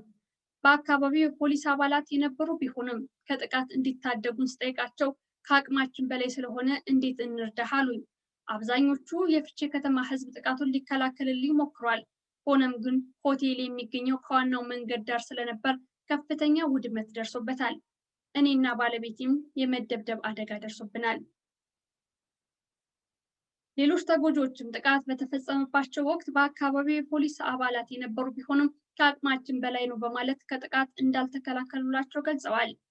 የጸጥታ መደፍረስ እንዳጋጠመ ህዝቡን የማረጋጋት ስራ መሰራቱን በማህበር የተደራጁ የአካባቢ ሰዎች ተጽዕኖ ፈጣሪ ግለሰቦችን እንደዚሁም በከተማው ያሉ የቀበሌ ታጣቂዎችን በመጠቀም ሁከቱን ለመቆጣጠር መሞከራቸውን የአካባቢው የአስተዳደር ኃላፊዎች አስረድተዋል። ተጎጂዎቹ ጥቃቱ ማንነትን መሰረት ያደረገ እንደነበር ለኮሚሽኑ ያስረዱ ሲሆን አንድ ተጎጂ አንተ አማራ ነህ እያሉ ጥቃት እንደፈጸሙባቸው አስረድተዋል። የአካባቢው አስተዳደር አካላትም ወጣቶቹ ነፍጠኛ ለቆ ይውጣልን እያሉ መፈክር ያሰሙ እንደነበርና ሃጫሉን የገደሉ የአማራ ተወላጅ ነው ብለው ባሰቡ ወጣቶች ብሔርን መሰረት ያደረገ ጥቃት እንደተፈጸመ ለኮሚሽኑ አስረድተዋል። በወሊሶ ከተማ ሰኔ 23 ቀን 2012 ዓ.ም ከጠዋት ጀምሮ ሀዘናቸውን ለመግለጽ ሰዎች ወደ አደባባይ እንዲወጡና በኋላም ሁኔታው ወደ ሁከትና ጥቃት ማድረስ እንደተቀየረ ተጎጂዎች፣ ምስክሮችና የአካባቢው አስተዳደር አካላት አስረድተዋል። ከከተማ አስተዳደር ኃላፊዎች፣ ከሆስፒታል፣ ከተጎጂዎችና ምስክሮች በተሰበሰበ መረጃ መሰረት በዕለቱ 2 ወንድማማቾችን ጨምሮ 3 ሰዎች ተገድለዋል። ከእነዚህ ውስጥ አንደኛው በጩቤ፣ በገጀራ፣ በመጥረቢያና በፌሮ ተደብድቦ ሁለተኛው ደግሞ በጸጥታ ኃይሎች በጥይት ተመቶ ሞተዋል። ሶስተኛ ሟቾችን በተመለከተ የሟች ዘመዶች ሟች የሞተው በመንግስት የጸጥታ ኃይሎች በጥይት ተመቶ እንደሆነ የገለጹ ሲሆን ኢሰመኮ ሆስፒታል ያገኘው መረጃ ደግሞ ግለሰቡ ህይወቱ ያለፈው ከፍተኛ ድብደባና ጭንቅላቱ ላይ ጉዳት ደርሶበት እንደሆነ ያሳያል። ወንድማማቾቹ የሞቱበትን ሁኔታ በሚመለከት ቤተሰቦቻቸውና ምስክሮች በሰጡት ቃል መሰረት በዕለቱ ጠዋት 4 ሰዓት ገደማ ከሟች ወንድማማቾች አንደኛውን በር ዘግቶ ከቤተሰቡ ጋር በተቀመጠበት ጥቃት ፈጻሚዎቹ የግቢውን በር ነቅለው በመግባት በ24 ሰዓት ውስጥ ሰፈራችንን ለቃችሁ ውጡ ብለው በማስፈራራት ሟችን በዱላ ጭንቅላቱና አንገቱን መተውታል። ምስክሮቹ እንዳስረዱት ጥቃት ፈጻሚዎቹ በድጋሚ 8 ሰዓት አካባቢ ተመልሶ ሲመጡ ሽጉጥ ይዞ በህግ አምላክ እያለ ወደ ላይ እየተኮሰ ሲወጣ ከግቢ ውጭ መንገዱ ላይ ተኝተው በሚተኩሱ የጸጥታ ኃይሎች ባልደረቦች ተመቶ ወደቀ። ስልክ ተደውሎለት የመጣው ታላቅ ወንድሙም ከግቢ ውጭ አጥር ስር በተደበቁ የታጠቁ የጸጥታ አካላት በጥይት ተመቶ እንዲሞት ተደርጓል። በከተማው በርካታ ሰዎች በጩቤ፣ በዶማ፣ በገጀራና በመጥረቢያ ተደብድበው ከባድና ቀላል ጉዳት እንደደረሰባቸው ተጎጂዎችና በአካባቢው የነበሩ ምስክሮች አስረድተዋል። ከከተማ ሆስፒታል በተገኘው መረጃ መሰረት 57 ሰዎች የአካል ጉዳት ደርሶባቸዋል። አብዛኞቹ የአካል ጉዳት የደረሰባቸው ሰዎች ጥቃት ከተፈጸመባቸው በኋላ ሞቷል ተብለው በአጥቂዎቹ የተተዉ ናቸው። ከተደበደቡት ውስጥ ካህናትና ሴቶች ይገኙበታል። ከተጎጂዎች በተገኘው ዝርዝር መሰረት 150 ቤተሰቦች ንብረት ወድሞባቸዋል። 3 የግለሰብ ቤቶች ሙሉ በሙሉ ተቃጥለዋል። ሌሎች ተጎጂዎች ላይ ደግሞ የቤት ዕቃ ማውደም፣ አጥር ማፍረስ፣ በኪስና በቤት ውስጥ የተቀመጠ ጥሬ ገንዘብና ሌሎች ተንቀሳቃሽ ንብረቶችን የመዝረፍ፣ ባጃጆችን የማቃጠልና የመሰባበር፣ የተከማቸ እህል የማቃጠልና የመዝረፍ ጥቃቶች ተፈጽመዋል። ጥቃት የደረሰባቸውና ጥቃት ይደርስብናል ብለው የሰጉ 200 አባወራዎች ከቤታቸው ተፈናቅለው በአቅራቢያው በሚገኝ ቤተክርስቲያን ተጠልለው ነበር። ሁኔታው ሲረጋጋ ወደ ቤታቸው ቢመለሱም የተወሰኑት አባወራዎች ግን ቤት ንብረታቸውን ጥለው ወደ አማራ ክልል መሰደዳቸውን ተጎጂዎች ለኮሚሽኑ ገልጸዋል። በወሊሶ ከተማ የሚገኘው ቅዱስ ሉቃስ ሆስፒታል አስተዳዳሪዎች እንደተናገሩት በሆስፒታል ውስጥ የሚሰሩ የሕክምና ባለሙያዎች የሕክምና አገልግሎት ለመስጠት ፈቃደኛ አልነበሩም። በዚህ ምክንያት ተጎጂዎቹ የቀዶ ሕክምና አገልግሎት ለማግኘት ተቸግረው ነበር። በሆስፒታሉ የሚሰሩ የጤና ባለሙያዎች በክልሉ ሀዘን ታውጇል በሚል አንታዘዝም ብለው እንደነበርና አንድ ሚኒሊክ የሚባል በሽተኛ እናክምን በማለታቸው አንዲት ነርስ ስሟን ቀይራ ሕክምና እንዲያገኝ ማድረጓ ተገልጿል። በተጨማሪም ጥቃት ፈጻሚ ወጣቶች ጉዳት የደረሰባቸው ሰዎችን ወደ ሕክምና የሚወስዱ አምቡላንሶችን በማስቆም ቁስለኞችን በማውረድ አምቡላንሶችን ሲያባርሩ እንደነበርና ህይወታቸው ያለፈው ሰዎች አምቡላንስ ባይከለከሉ ኑሮ ምናልባት በህይወት ሊተርፉ ይችሉ እንደነበር የተጎጂ ቤተሰቦችና ምስክሮች አስረድተዋል። በአጠቃላይ በዕለቱ ጥቃት ፈጻሚዎቹ በተደራጀ መልኩ እስከ ቀኑ 11 ሰዓት ድረስ በ4 ዙር እየተመላለሱ ጥቃት ሲያደርሱ ነበር። በመጀመሪያ ዙር ዘረፋ ነበር። ከዛም ቤት ማቃጠልና ድብደባው ቀጠለ። ጥቃት ፈጻሚዎቹ በቀጥታ ሰፈር ውስጥ በመግባት የመኖሪያና የንግድ ቤት በሮችን በመንቀልና በድንጋይ መሰባበር መጀመራቸውን፣ ግለሰቦች ቤት በመግባት የጦር መሳሪያ በኃይል እንዲያስረክቡ በመጠየቅ ነዋሪዎቹ የጦር መሳሪያ እንደሌለ በመናገር እንዲፈትሹ ቢነግሯቸውም በዱላ ጭንቅላትና አንገትን ጨምሮ መላ ሰውነታቸውን መደብደብ፣ ሰውና እንስሳን መግደል፣ ንብረት መዝረፍ፣ የማውደምና የማቃጠል ተግባራትን ሲፈጽሙ ነበር። የአካባቢው አስተዳደርና የጸጥታ አካላት ጥቃቱን ቀድመው ለመከላከልና ጥበቃ ለማድረግ አልሞከሩም። እንዲያውም በወቅቱ የአካባቢው ሰው ለጸጥታ አካላት ቢደውሉም ምላሽ የሰጣቸው አልነበረም። አንዳንድ ተጎጂዎች ግን የጸጥታ ኃይል ባልደረቦች ለጥቃት አድራሾች ደጀን ሆነው ጥበቃ ያደርጉላቸው እንደነበር ገልጸዋል። ሌሎች ተጎጂዎች በሰጡት ምስክርነትም ፖሊስ እያየ እንዳስጠቃቸው፣ ጥቃቱ በሚፈጸምበት ወቅት ሰው ሲደበደብና ንብረት ሲቃጠል በአቅራቢያው የነበሩ የጸጥታ ኃይሎች ምንም እርምጃ ለመውሰዳቸውን ገልጸዋል። አንድ ተጎጂ በሰጡት ምስክርነት በግምት 1000 አካባቢ የሚሆኑ ወጣቶች ጥይት ስንተኩስ ተበትነው ነበር። ወዲያው ልዩ ኃይል መጣ።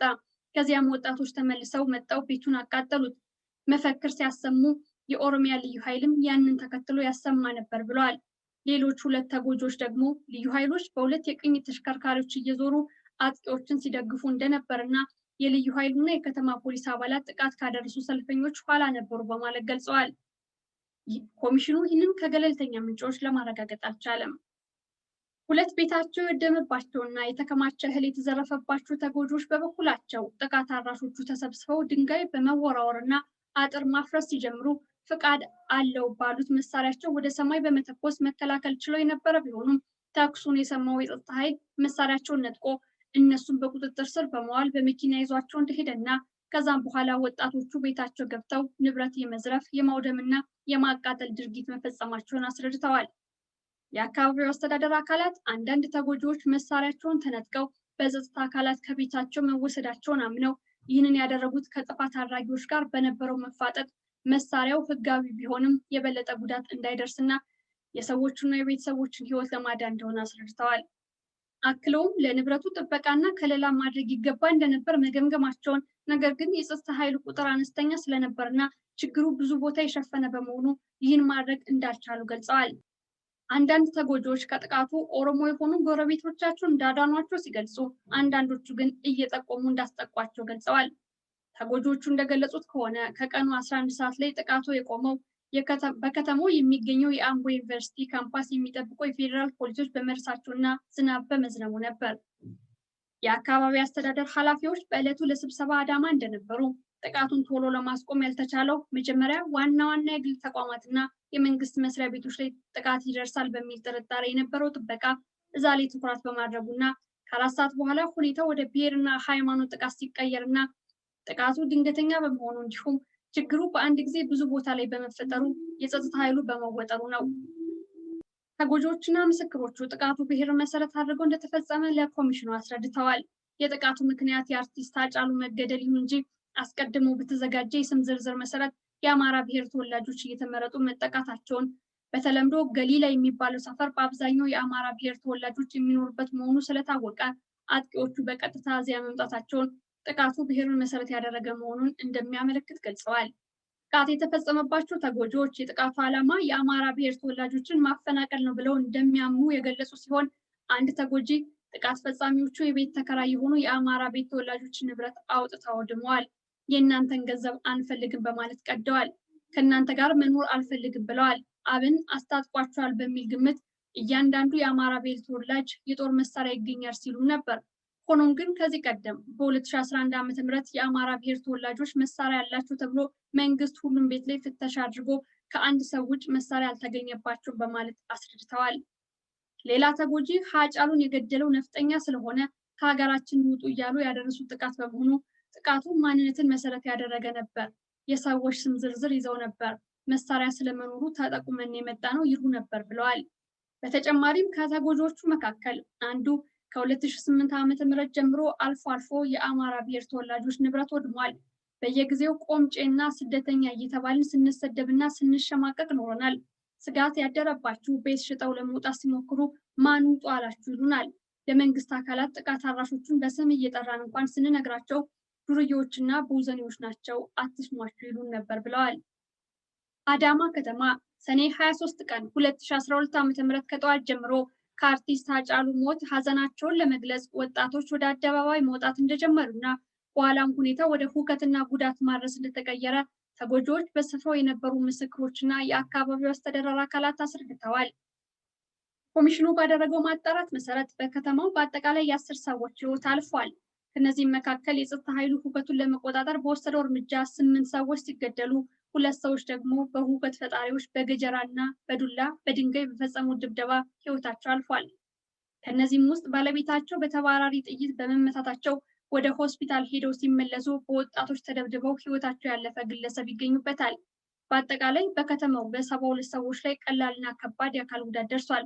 ከነዚህም ውስጥ 22ቱ የጸጥታ ኃይሉ ባልደረቦች ናቸው። በተጨማሪም ኮሚሽኑ የጉዳቱን አይነትና መጠን ለመለየት በከተማዋ ከሚገኙ አዳማ ሆስፒታል፣ አዳማ ጄኔራል ሆስፒታል እና ሪፍት ቫሊ ሆስፒታል መረጃ ሰብስቧል። በተገኘው መረጃ መሰረት ቢያንስ 48 ሰዎች በተፈጸመባቸው ጥቃት ምክንያት ቀላልና ከባድ የአካል ጉዳት ደርሶባቸዋል። በከተማዋ 15 የመንግስት ተቋማትና 7 የመንግስት መኪናዎች ላይ ቃጠሎ ሲደርስ 19 የግለሰብ የንግድ ተቋማት ንብረትን መሰባበርና ውድመት ተፈጽሟል። አዳማ ከተማ ሰኔ 23 ቀን 2012 ዓ.ም ከጠዋቱ ጀምሮ በአርቲስት ሃጫሉ ሞት ሀዘናቸውን ለመግለጽ ወጣቶች ወደ አደባባይ መውጣት እንደጀመሩና ኋላም ሁኔታው ወደ ሁከትና ጉዳት ማድረስ እንደተቀየረ ተጎጂዎች፣ በስፍራው የነበሩ ምስክሮችና የአካባቢው አስተዳደር አካላት አስረድተዋል። ኮሚሽኑ ባደረገው ማጣራት መሰረት በከተማዋ በአጠቃላይ የ10 ሰዎች ህይወት አልፏል። ከነዚህም መካከል የጸጥታ ኃይሉ ሁከትን ለመቆጣጠር በወሰደው እርምጃ 8 ሰዎች ሲገደሉ 2 ሰዎች ደግሞ በሁከት ፈጣሪዎቹ በገጀራ በዱላና በድንጋይ በፈጸሙት ድብደባ ህይወታቸው አልፏል። ከነዚህም ውስጥ ባለቤታቸው በተባራሪ ጥይት በመመታታቸው ወደ ሆስፒታል ሄደው ሲመለሱ በወጣቶች ተደብድበው ህይወታቸው ያለፈ ግለሰብ ይገኙበታል። በአጠቃላይ በከተማው በ72 ሰዎች ላይ ቀላልና ከባድ የአካል ጉዳት ደርሷል። ከነዚህም ውስጥ 22ቱ የጸጥታ ኃይሉ ባልደረቦች ናቸው። በተጨማሪም ኮሚሽኑ የጉዳቱን አይነትና መጠን ለመለየት በከተማዋ ከሚገኙት አዳማ ሆስፒታል፣ አዳማ ጄኔራል ሆስፒታል እና ሪፍት ቫሊ ሆስፒታል መረጃ ሰብስቧል። በተገኘው መረጃ መሰረት ቢያንስ 48 ሰዎች በተፈጸመባቸው ጥቃት ምክንያት ቀላልና ከባድ የአካል ጉዳት ደርሶባቸዋል። በከተማዋ በ15 የመንግስት ተቋማትና 7 የመንግስት መኪናዎች ላይ ቃጠሎ ሲደርስ በ19 ግለሰብ የንግድ ተቋማት ንብረት መሰባበርና ውድመት ተፈጽሟል። ኮሚሽኑ ያነጋገራቸው ድብደባ የተፈጸመባቸውና ንብረታቸው የወደመባቸው ተጎጂዎችና ምስክሮች እንደገለጹት የመንግስት አካላት ጉዳቱ እንዳይደርስ ቀድሞ ለመከላከልም ሆነ በፍጥነት ደርሰው ጥቃቱን ለመቆጣጠርና ጥበቃ ለማድረግ ያደረጉት ጥረት አነስተኛ ነበር። በአንዳንድ አካባቢዎች ደግሞ የጸጥታ አካላት በቦታው ቢደርሱም የከንቲባ ጽሕፈት ቤት መቃጠሉ ሲሰሙ ጥለው ወደ ቦታው መሄዳቸውን ለኮሚሽኑ አስረድተዋል። የከተማው አስተዳደር አካላት ስለ ሁኔታው በሰጡት ምላሽ የጸጥታ አካሉ ዋና ዋና የጥቃት ትኩረቶች ይሆናሉ ተብሎ የተለዩ ስፍራዎችን ለመጠበቅ ቢሞክርም ጉዳቱን ለማድረስ የወጣው ኃይልና በቦታው የነበረው የጸጥታ ኃይል ሊመጣጠን ባለመቻሉ ጉዳቱ መከሰቱን አስረድተዋል።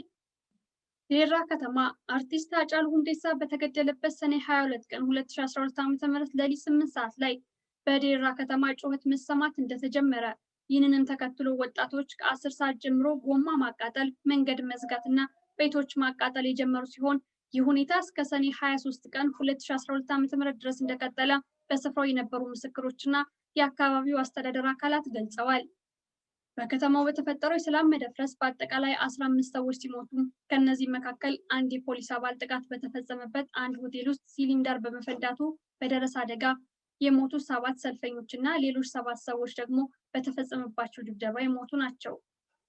በተፈጸመባቸው ድብደባ ከሞቱት መካከል የጥቃቱ ፈጻሚዎች ቤታቸው ድረስ በመምጣትና ሰብረው በመግባት ሌሎች የቤተሰቡ አባላት ሲያመልጡ አንድ የቤተሰቡ አባል በመያዛቸው ደብድበው ገድለውታል። ሬሳው መሬት ላይ እንደተጎተተና የጠላት ሬሳ ይነሳ በማለት እስከ ቀኑ 10 ሰዓት ድረስ ሬሳው ሳይነሳ መቆየቱን የተጎጂ ቤተሰቦችና ምስክሮች ለኮሚሽኑ አስረድተዋል። በተመሳሳይ ጥቃት ፈጻሚዎቹ የሌላ አንድ ግለሰብ ቤት ሰብረው በመግባት የጦር መሳሪያ አምጡ በማለት ልጆችን በመደብደብ ጉዳት ካደረሱ በኋላ ሟችን ከቤት አውጥተው ደብድበው መግደላቸውን ቤተሰቦቹ ለኢሰመኮ ገልጸዋል። ሌሎች 2 ሰዎች የተገደሉት ደግሞ በከተማው በሚገኘው ምዕራፍ ሆቴል ውስጥ ነው።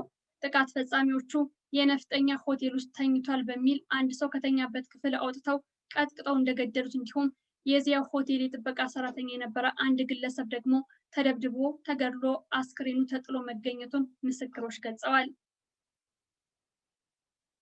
ከሞት በተጨማሪ በከተማው በ15 ሰዎች ላይ የአካል ጉዳት ደርሷል። እንዲሁም 33 መኖሪያ ቤቶች፣ 7 ሆቴሎች፣ 31 ሱቆች፣ 4 መኪናዎች፣ 2 ትራክተሮች፣ 2 ብስክሌቶች፣ 4 ሞተር ሳይክሎች፣ 1 ወፍጮ ቤት፣ 1 እንጨት ቤት ከነማሽኑ፣ 4 ባለ 3 እግር ተሽከርካሪ፣ 6 ጋሪ፣ 1 ዳቦ ቤትና 1 የዱቄት ፋብሪካ ተቃጥሏል። አዳማ ከተማ በአዳማ ከተማ ሰኔ 23 ቀን 2012 ዓ.ም የአርቲስት ሃጫሉ ሁንዴሳ ሞት ከተሰማ በኋላ በግምት ከጠዋቱ 2 ሰዓት ሲሆን ሀዘናቸውን ለመግለጽ ብዙ ወጣቶች ህፃናትን ጨምሮ ወደ አደባባይ መውጣት የጀመሩ ሲሆን ቀስ በቀስ ሁኔታዎች ወደ ሁከት ተቀይሯል። በተከሰተው ሁከት በከተማዋና አጎራባሽ ቀበሌዎች በአጠቃላይ 6 ሰዎች ሞተዋል።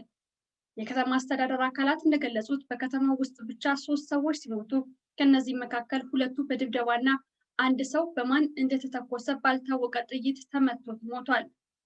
ከሟቾች መካከል አንዱን ጥቃት ፈጻሚዎች ከቤት አስወጥተው መንገድ ላይ ሲደበድቡት እሱን ለማዳን የመጣውን የልጃቸውን ባል ጨምረው እንደገደሏቸው የተጎጂ ቤተሰቦችና ምስክሮች ለኮሚሽኑ ገልጸዋል።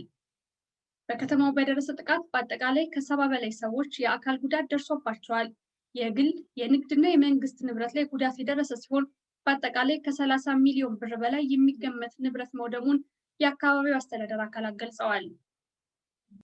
ቤታቸው በመቃጠሉ ተፈናቅለው ቀስተ ደመና አንደኛ ደረጃ ትምህርት ቤት ተጠልለው የሚገኙ ተጎጂዎች ነበሩ። ተጎጂዎቹ በመጀመሪያ ወደ ቤተክርስቲያን ከሄዱ በኋላ የመንግስት አካላት ወደ ትምህርት ቤት እንዳመጧቸው ለኢሰመኮ አስረድተዋል።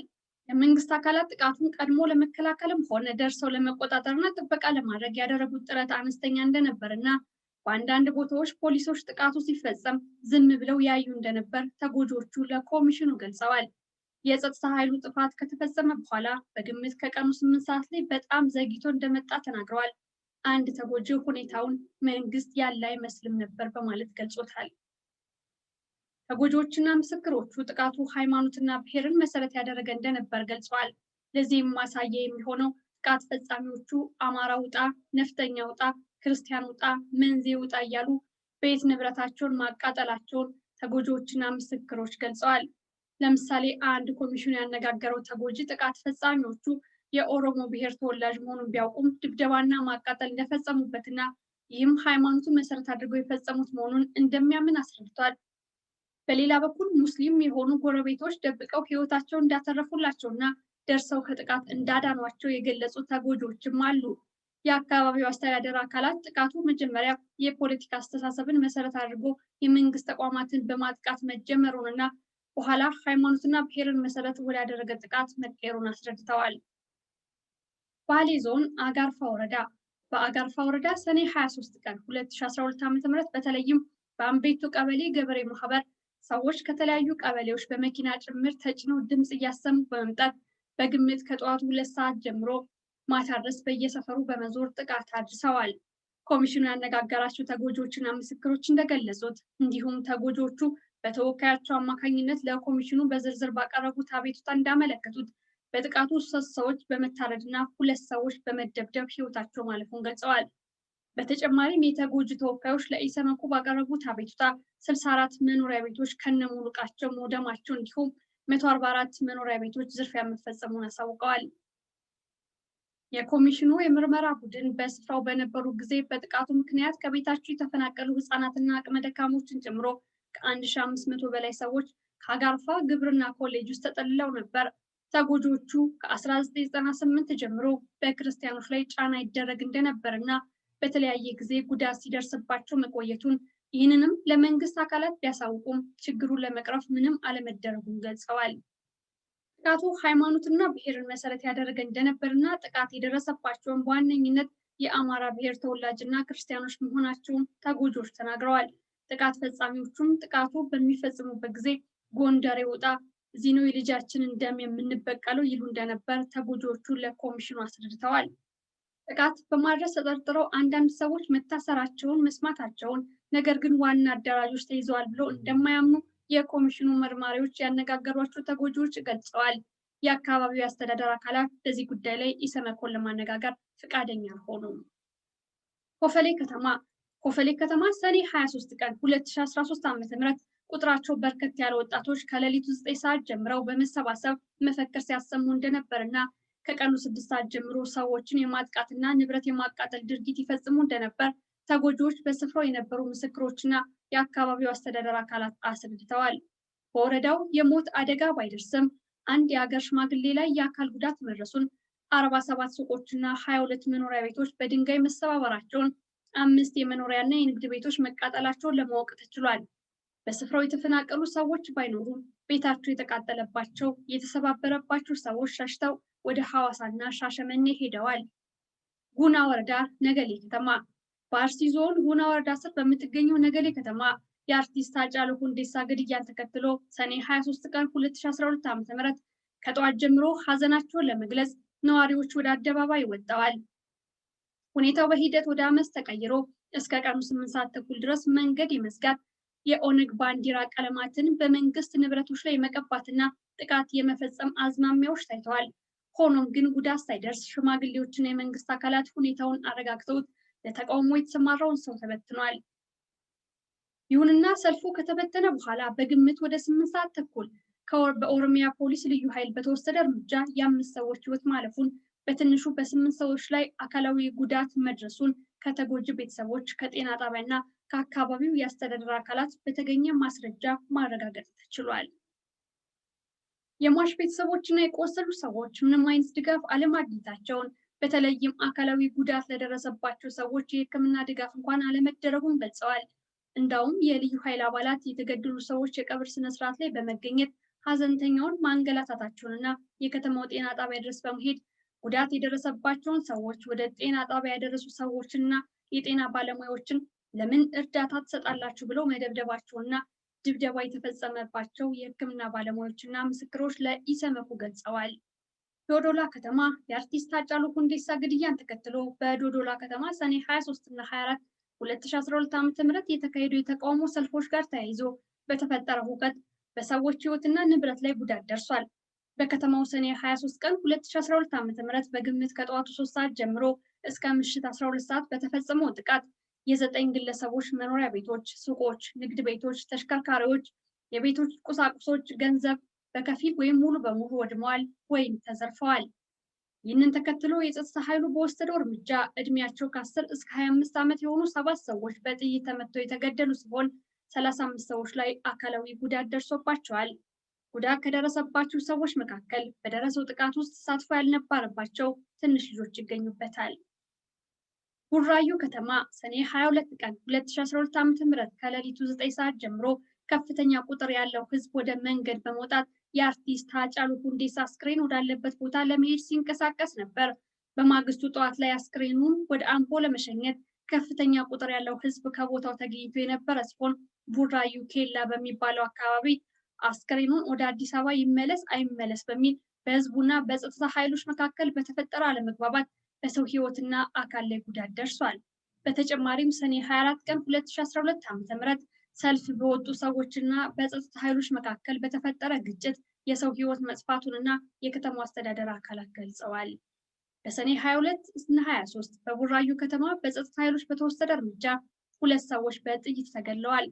ከነዚህ ውስጥ አንዱ የ33 ዓመት ወጣት ሲሆን ሰኔ 23 ቀን 2012 ዓ.ም የሃጫሉን አስክሬን በመሸኘት ላይ እያለ ቡራዩ ከተማ ልዩ ስሙ ሳንሱሲ በሚባል ቦታ ላይ ከፖሊስ በተተኮሰ ጥይት ጭንቅላቱን ተመቶ ባጋጠመው ከፍተኛ የደም መፍሰስ ምክንያት ከቀኑ 6 ሰዓት ተኩል ህይወቱ አልፏል።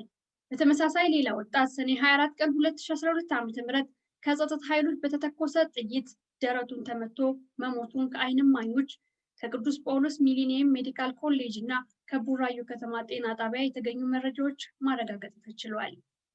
ከተገደሉ ሰዎች በተጨማሪ በሁለቱ ቀናት በቡራዩ ከተማ በተለያዩ ቦታዎች በጸጥታ ኃይሎች በተተኮሱ ጥይቶች 15 ሰዎች ቀላልና ከባድ አካላዊ ጉዳት ደርሶባቸዋል።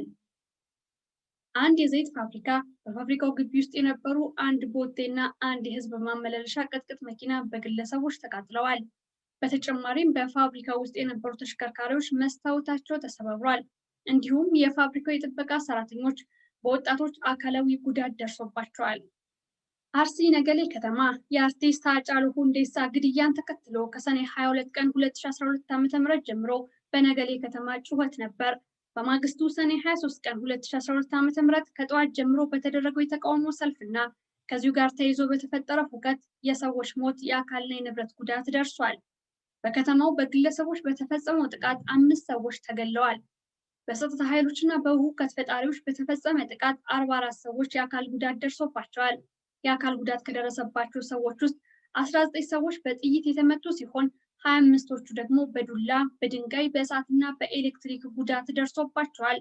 ከነዚህ ውስጥ 27 ሰዎች ቀላል ጉዳት የደረሰባቸው ናቸው። በተጨማሪም በ16 የግል ንብረቶች ላይ ዘረፋና የቃጠሎ አደጋ ደርሷል። በከተማው የኦሮሚያ ልዩ ኃይል የከተማው ፖሊስ የነበረ ቢሆንም የከተማ አስተዳደሩና የከተማው ፖሊስ ጥበቃ እንዲያደርግ በተደጋጋሚ ሲጠየቅ ኃይል የለንም፣ ትዕዛዝ አልተሰጠንም ወይም የግለሰብ ንብረት ጠብቆ አልተባልንም የሚል መልስ ይሰጡ እንደነበር ጉዳት የደረሰባቸው ሰዎች አስረድተዋል።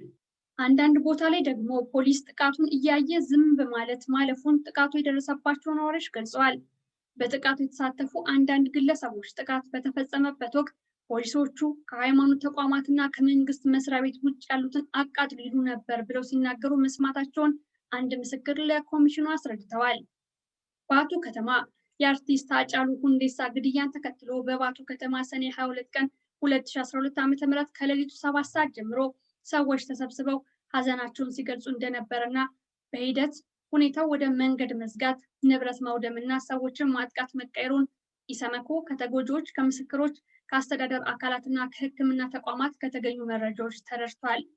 ባቱ ከተማ የአርቲስት ሃጫሉ ሁንዴሳ ግድያን ተከትሎ በባቱ ከተማ ሰኔ 22 ቀን 2012 ዓ.ም ከሌሊቱ 7 ሰዓት ጀምሮ ሰዎች ተሰብስበው ሀዘናቸውን ሲገልጹ እንደነበርና በሂደት ሁኔታ ወደ መንገድ መዝጋት፣ ንብረት ማውደምና ሰዎችን ማጥቃት መቀየሩን ኢሰመኮ ከተጎጂዎች፣ ከምስክሮች፣ ከአስተዳደር አካላትና ከሕክምና ተቋማት ከተገኙ መረጃዎች ተደርሷል። በከተማው ከ27 በላይ የተለያዩ ንብረቶች ሙሉ በሙሉና በከፊል የመቃጠልና የመዘረፍ አደጋ ደርሶባቸዋል። በከተማው የሚገኘው ኃይሌ ሪዞርት ከፍተኛ ሊባል የሚችል ጉዳት የደረሰበት ሲሆን በሪዞርት ውስጥ የነበሩ እንግዶችና የድርጅቱ ተሽከርካሪዎችም ተቃጥለዋል። የመንግስት አካላት እንደገለጸው ለጊዜው ማንነቱ ባልታወቀ ግለሰብ በተወረወረ ቦምብ አንዲት የ17 ዓመት ሴት ልጅ ህይወቷ ያለፈ ሲሆን አንድ ወጣት ደግሞ አካላዊ ጉዳት ደርሶበታል። በተጨማሪም ከባቱ ሆስፒታል በተገኘ መረጃ መሰረት የባቱ ከተማ አጎራባሽ በሆነችው ቡልቡላ ከተማ ውስጥ 5 ሰዎች በጸጥታ ኃይል ባልደረቦች በተተኮሰ ጥይት ተመተው ሞተዋል። እንዲሁም ሌሎች 7 ሰዎች የአካል ጉዳት ደርሶባቸዋል። ሻሸመኔ ከተማ የአርቲስት ሃጫሉ ሁንዴሳ ግድያን ተከትሎ በሻሸመኔ ከተማ ሰኔ 22 ቀን 2012 ዓ.ም ከሌሊቱ 7 ሰዓት ጀምሮ በተለያዩ አካባቢዎች ጩኸት፣ ለቅሶ የነበረ ሲሆን ቀስ በቀስ ቁጥራቸው በርካታ የሆኑ ሰዎች በከተማ ውስጥና ከአጎራባሽ ቀበሌዎች በመውጣጣት መንገዶችን የመዝጋትና የግለሰቦችን ንብረት የማጥቃት ተግባራት መፈጸማቸውን ተጎጂዎችና ምስክሮች ለኢሰመኮ አስረድተዋል።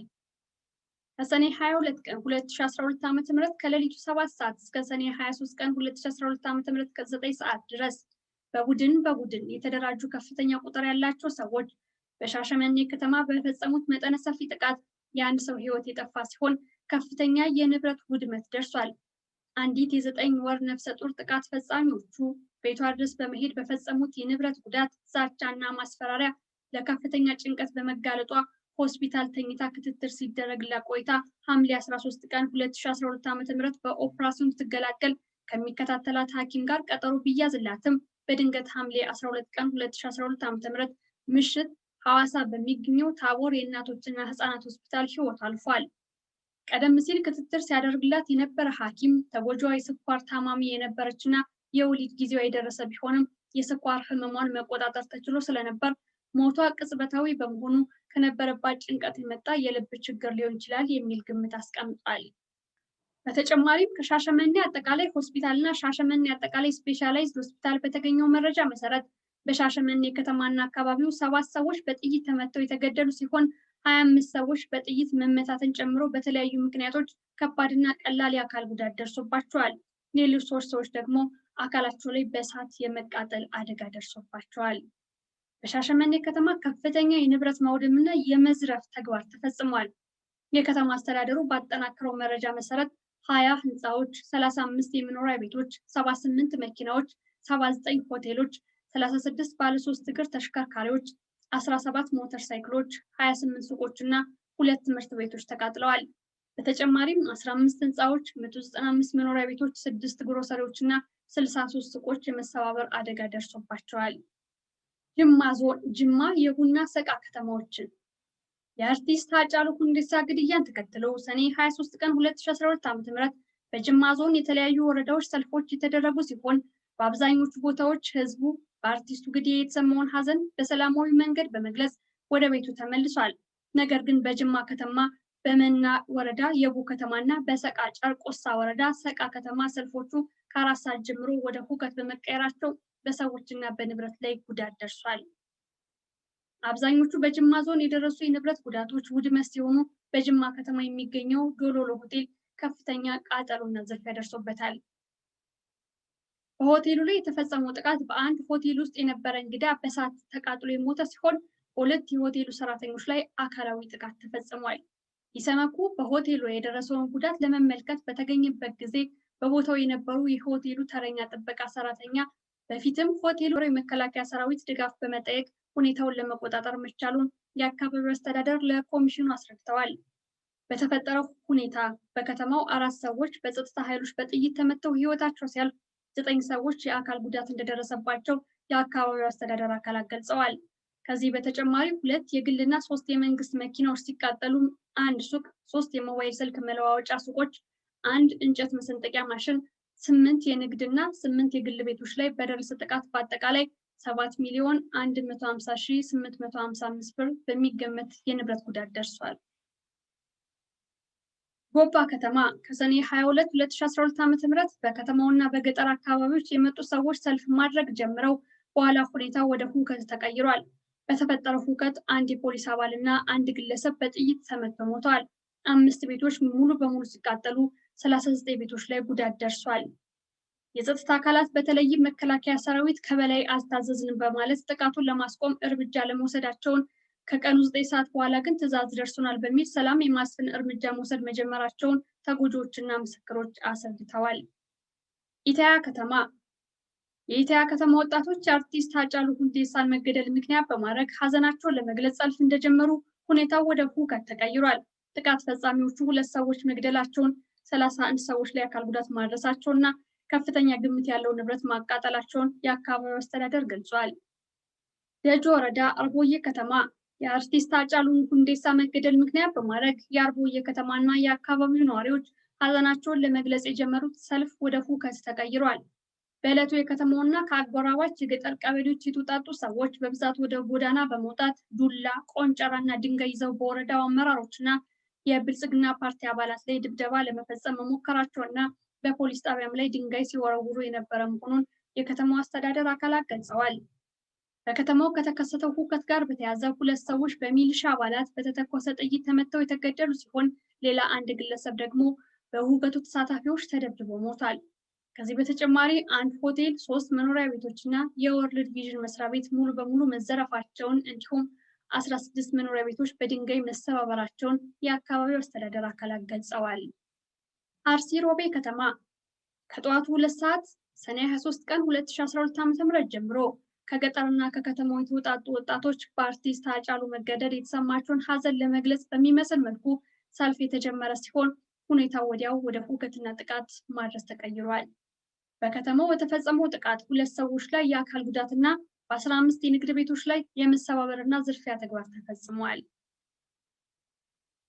ጥቃቱ ብሔርና ሃይማኖትን መሰረት ያደረገ እንደነበርና ጥቃት ፈጻሚዎቹ ጥቃት ሲፈጽሙ የአማራ፣ የክርስቲያን፣ የነፍጠኛ ቤት ነው ይሉ እንደነበር ተጎጂዎች ለኢሰመኮ አስረድተዋል። መርቲ ወረዳ፣ አምቦስታና በሌ ከተሞች የአርቲስት ሃጫሉን ግድያ ምክንያት በማድረግ በመርቲ ወረዳ የሚኖር በርካታ ሕዝብ ለሰልፍ የወጣ ሲሆን መጀመሪያ የነበረው ሰላማዊ ሰልፍ ከሰዓት በኋላ ወደ ሁከትና ብጥብጥ ተቀይሮ በሰዎችና በንብረት ላይ ጉዳት አድርሷል። በወረዳው በተፈጠረው ሁከት በአጠቃላይ የ3 ሰዎች ሕይወት አልፏል። በአምቦስታ ከተማ የነበረው ሰልፍ ወደ ሁከት ሲያመራ የከተማው ፖሊስና የኦሮሚያ ልዩ ኃይል አባላት ተቆጣጥረው የነበረ ቢሆንም ሰልፉ ተበትኖ ከገጠር የመጡ ሰልፈኞች ሲመለሱ በከተማው መውጫ ላይ 1 መምህር በዱላ ደብድበው ገድለዋል። በበሌ ከተማ ደግሞ 2 ወጣቶች ግለሰብ ቤት በመግባት ንብረት ለመዝረፍ ሲሞክሩ በባለቤቱ በተተኮሰ ጥይት ተገድለዋል። 2ቱን ወጣቶች ተኩሶ በመግደል የተጠረጠረው ግለሰብን ጨምሮ ከ20 በላይ ተጠርጣሪዎች በቁጥጥር ስር መዋላቸውን የወረዳው አስተዳደር አካላት ገልጸዋል።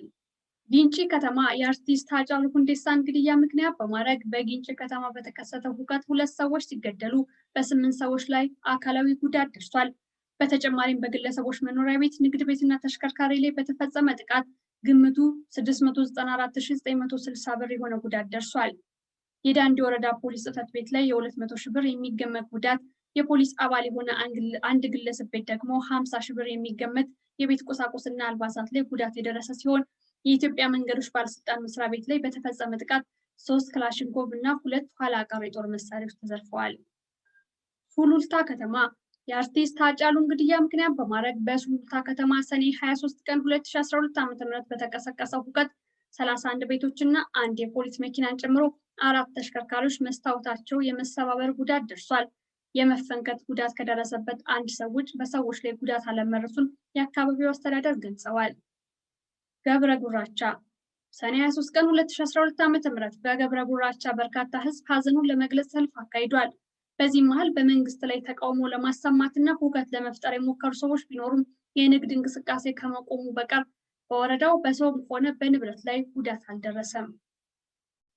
ሐሳሳ የአርቲስት ሃጫሉን ግድያ ምክንያት በማድረግ ሰኔ 23 ቀን 2012 ዓ.ም በሐሳሳ ከተማ በተፈጠረ ሁከት በአጠቃላይ 4 ሰዎች ሲሞቱ ከነዚህ መካከል 2ቱ በጸጥታ ኃይሎች በተተኮሰ ጥይት የተገደሉ ሲሆኑ 2ቱ በግለሰቦች በተፈጸመባቸው ድብደባ ህይወታቸው አልፏል።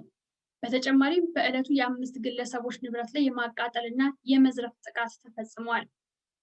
ነገሌ ስጋሎ ከአርቲስት ሃጫሉ ግድያ ጋር በተያያዘ ከመጠነኛ ተቃውሞና መንገድ ከመዝጋት ውጭ በነገሌ ከተማ የከፋ ችግር አልነበረም። ሆኖም ግን ሰኔ 25 ቀን 2012 ዓ.ም ቅኝት ሲያደርጉ የነበሩ የኦሮሚያ ፖሊስ ልዩ ኃይል አባላት አልፎ አልፎ ጥይት ይተኩሱ ስለነበር አንድ መንገድ ላይ ተኝቶ የነበረ የአእምሮ ህመምተኛ በተኛበት በተባራሪ ጥይት ተመቶ መገደሉን በቦታው ላይ የነበሩ ምስክሮች ለኢሰመኮ ገልጸዋል። ነገሌ ስጋሎ ከአርቲስት ሃጫሉ ግድያ ጋር በተያያዘ ከመጠነኛ ተቃውሞና መንገድ መዝጋቶች በነገሌ ከተማ የከፋ የጸጥታ ችግር አልነበረም። ሆኖም ሰኔ 25 ቀን 2012 ዓ.ም ቅኝት ያደርጉ የነበሩ የኦሮሚያ ፖሊስ አባላት አልፎ አልፎ ጥይት ይተኩሱ ስለነበር አንድ መንገድ ላይ ተኝቶ የነበረ የአእምሮ ህመምተኛ በተኛበት በተባራሪ ጥይት ተመቶ መገደሉን በቦታው የነበሩ ምስክሮች ለኢሰመኮ ገልጸዋል። በቆጂ የአርቲስት ሃጫሉ ግድያ ምክንያት በማድረግ ሰኔ 23 ቀን 2012 ዓ.ም በበቆጂ ከተማ በተፈጠረ ሁከት 3 የንግድ ድርጅቶች ላይ መጠነኛ ጥቃት ደርሷል። ቢሾፍቱ የአርቲስት ሃጫሉ ግድያን ተከትሎ ሰኔ 23 ቀን 2012 ዓ.ም በቢሾፍቱ ከተማ ህዝቡ የተሰማውን ሀዘን ለመግለጽ አደባባይ የወጣ ሲሆን ከቆይታ በኋላ ሰልፉ ወደ ሁከት በመቀየሩ ንብረት የማቃጠልና የዝርፊያ ተግባራት ተፈጽሟል። ሁኔታውን ለመቆጣጠር በጸጥታ ኃይሎች በተወሰደ እርምጃ 3 ሰዎች በጥይት ተመተው የተገደሉ ሲሆን ሌላ አንድ ሰው ከግለሰብ ቤት ውስጥ በተተኮሰ ጥይት መሞቱን የአካባቢው አስተዳደር አካላት ለኢሰመኮ ገልጸዋል። በከተማው ቁጥራቸው ከ40 በላይ የሚሆኑ ሰዎች በቢሾፍቱ ከተማ ከደረሰው ሁከት ጋር በተያያዘ ተጠርጥረው በቁጥጥር ስር ውለው ምርመራ እየተደረገባቸው ነበር። ሆኖም በጸጥታ ኃይሎች የተፈጸመው ግድያውን በሚመለከት የተደረገ ምርመራ ስለመኖሩ አልታወቀም። ሞጆ ሰኔ 23 ቀን 2012 ዓ.ም ህዝቡ በአርቲስት ሃጫሉ መገደል የተሰማውን ሀዘን ለመግለጽ አደባባይ የወጣ ሲሆን በሂደት ረብሻ ለማስነሳት ተሞክሮ በጸጥታ ኃይሎች በተወሰደ እርምጃ አንድ ሰው በጥይት ተገድሏል። መቂ በነበረው የጸጥታ ችግር 3 ሰዎች በጥይት የተገደሉ ሲሆን 3 የግለሰብ የእህል ወፍጮዎች ደግሞ በከፊል ጉዳት ደርሶባቸዋል። ዱከም በነበረው የአርቲስት ሃጫሉ ግድያ ምክንያት በማድረግ ህዝብ ወደ ጎዳና ወጥቶ ሀዘኑን በተቃውሞ እንቅስቃሴ በታጀበ ሁኔታ ገልጿል። ሆኖም ከህብረተሰቡ ጋር በቅንጅት በተሰራ ማረጋጋት ስራ ምንም ጉዳት አልደረሰም። ለገጣፎ ለገዳዲ የአርቲስት ሃጫሉን ግድያ ተከትሎ በለገጣፎ ለገዳዲ ከተማ በሰውም ሆነ በንብረት ላይ ጉዳት የደረሰ የለም። ነገር ግን ሰኔ 25 ቀን 2012 ዓ.ም ወጣቶች ግጭት ቀስቃሽ ቲሸርት ለብሰው ሰላማዊ ሰልፍ ለማድረግ በመሞከራቸው 8 ወጣቶች በፖሊስ ቁጥጥር ስር ውለዋል። ገላን ከተማ ሰኔ 23 ቀን 2012 ዓ.ም በገላን ከተማ በርካታ ሰዎች በአርቲስት ሃጫሉ ሁንዴሳ ግድያ የተሰማቸውን ሀዘን ለመግለጽ አደባባይ የወጡ ሲሆን ጉዳት ሳይደርስ ሰልፉ መጠናቀቁንና ሁከት ለማስነሳት የሞከሩ 10 ሰዎች በቁጥጥር ስር መዋላቸውን የከተማው አስተዳደር አካላት ለኢሰመኮ ገልጸዋል። ሲሬ ከተማ ሰኔ 23 ቀን 2012 ዓ.ም በሲሬ ከተማ የአርቲስት ሃጫሉ መገደል ምክንያት በማድረግ ሰልፍ የነበረ ቢሆንም የከተማው አስተዳደር ታጣቂዎችና ፖሊስ አካባቢውን በመጠበቅ ጥንቃቄ በማድረግና ህዝቡን ማረጋጋት በመቻላቸው እንዲሁም ከዚህ በፊት በከተማዋ ጥቃት በደረሰ ጊዜ ህዝቡና ሽማግሌዎች ተመሳሳይ ችግር እንዳይደገም ለመስራት ተስማምቶ ስለነበር ምንም አይነት ጉዳት ሳይከሰት ሰልፉ በሰላም መጠናቀቁን የከተማው አስተዳደር አካላት ኮሚሽን ገልጸዋል። ሲሬ ከተማ ሰኔ 23 ቀን 2012 ዓ.ም የአርቲስት ሃጫሉን ግድያ ምክንያት በማድረግ ሰልፍ የነበረ ቢሆንም የከተማው አስተዳደር ታጣቂዎችና ፖሊስ አካባቢውን በመጠበቅ ጥንቃቄ በማድረግና ህዝቡን ማረጋጋት በመቻላቸው እንዲሁም ከዚህ በፊት በከተማዋ ጥቃት በደረሰ ጊዜ ህዝቡና ሽማግሌዎች ተመሳሳይ ችግር እንዳይደገም ለመስራት ተስማምቶ ስለነበር ምንም አይነት ጉዳት ሳይከሰት ሰልፉ በሰላም መጠናቀቁን የከተማው አስተዳደር አካላት ለኮሚሽኑ ገልጸዋል። መንግስት ያለ አይመስልም ነበር በሚል የአርቲስት ሃጫሉ ሁንዴሳ ግድያን ተከትሎ በተከሰተው የጸጥታ መደፍረስ ምክንያት የተፈጸሙ የሰብአዊ መብት ጥሰቶች ምርመራ ሪፖርት በሚል የኢትዮጵያ ሰብአዊ መብት ኮሚሽን ያዘጋጀውን ነበር የሰማችሁት። ከአማራ ሚዲያ ማዕከል አብሬያችሁ የቆየሁት መልካም ሞላ ነበርኩኝ። ሰላም።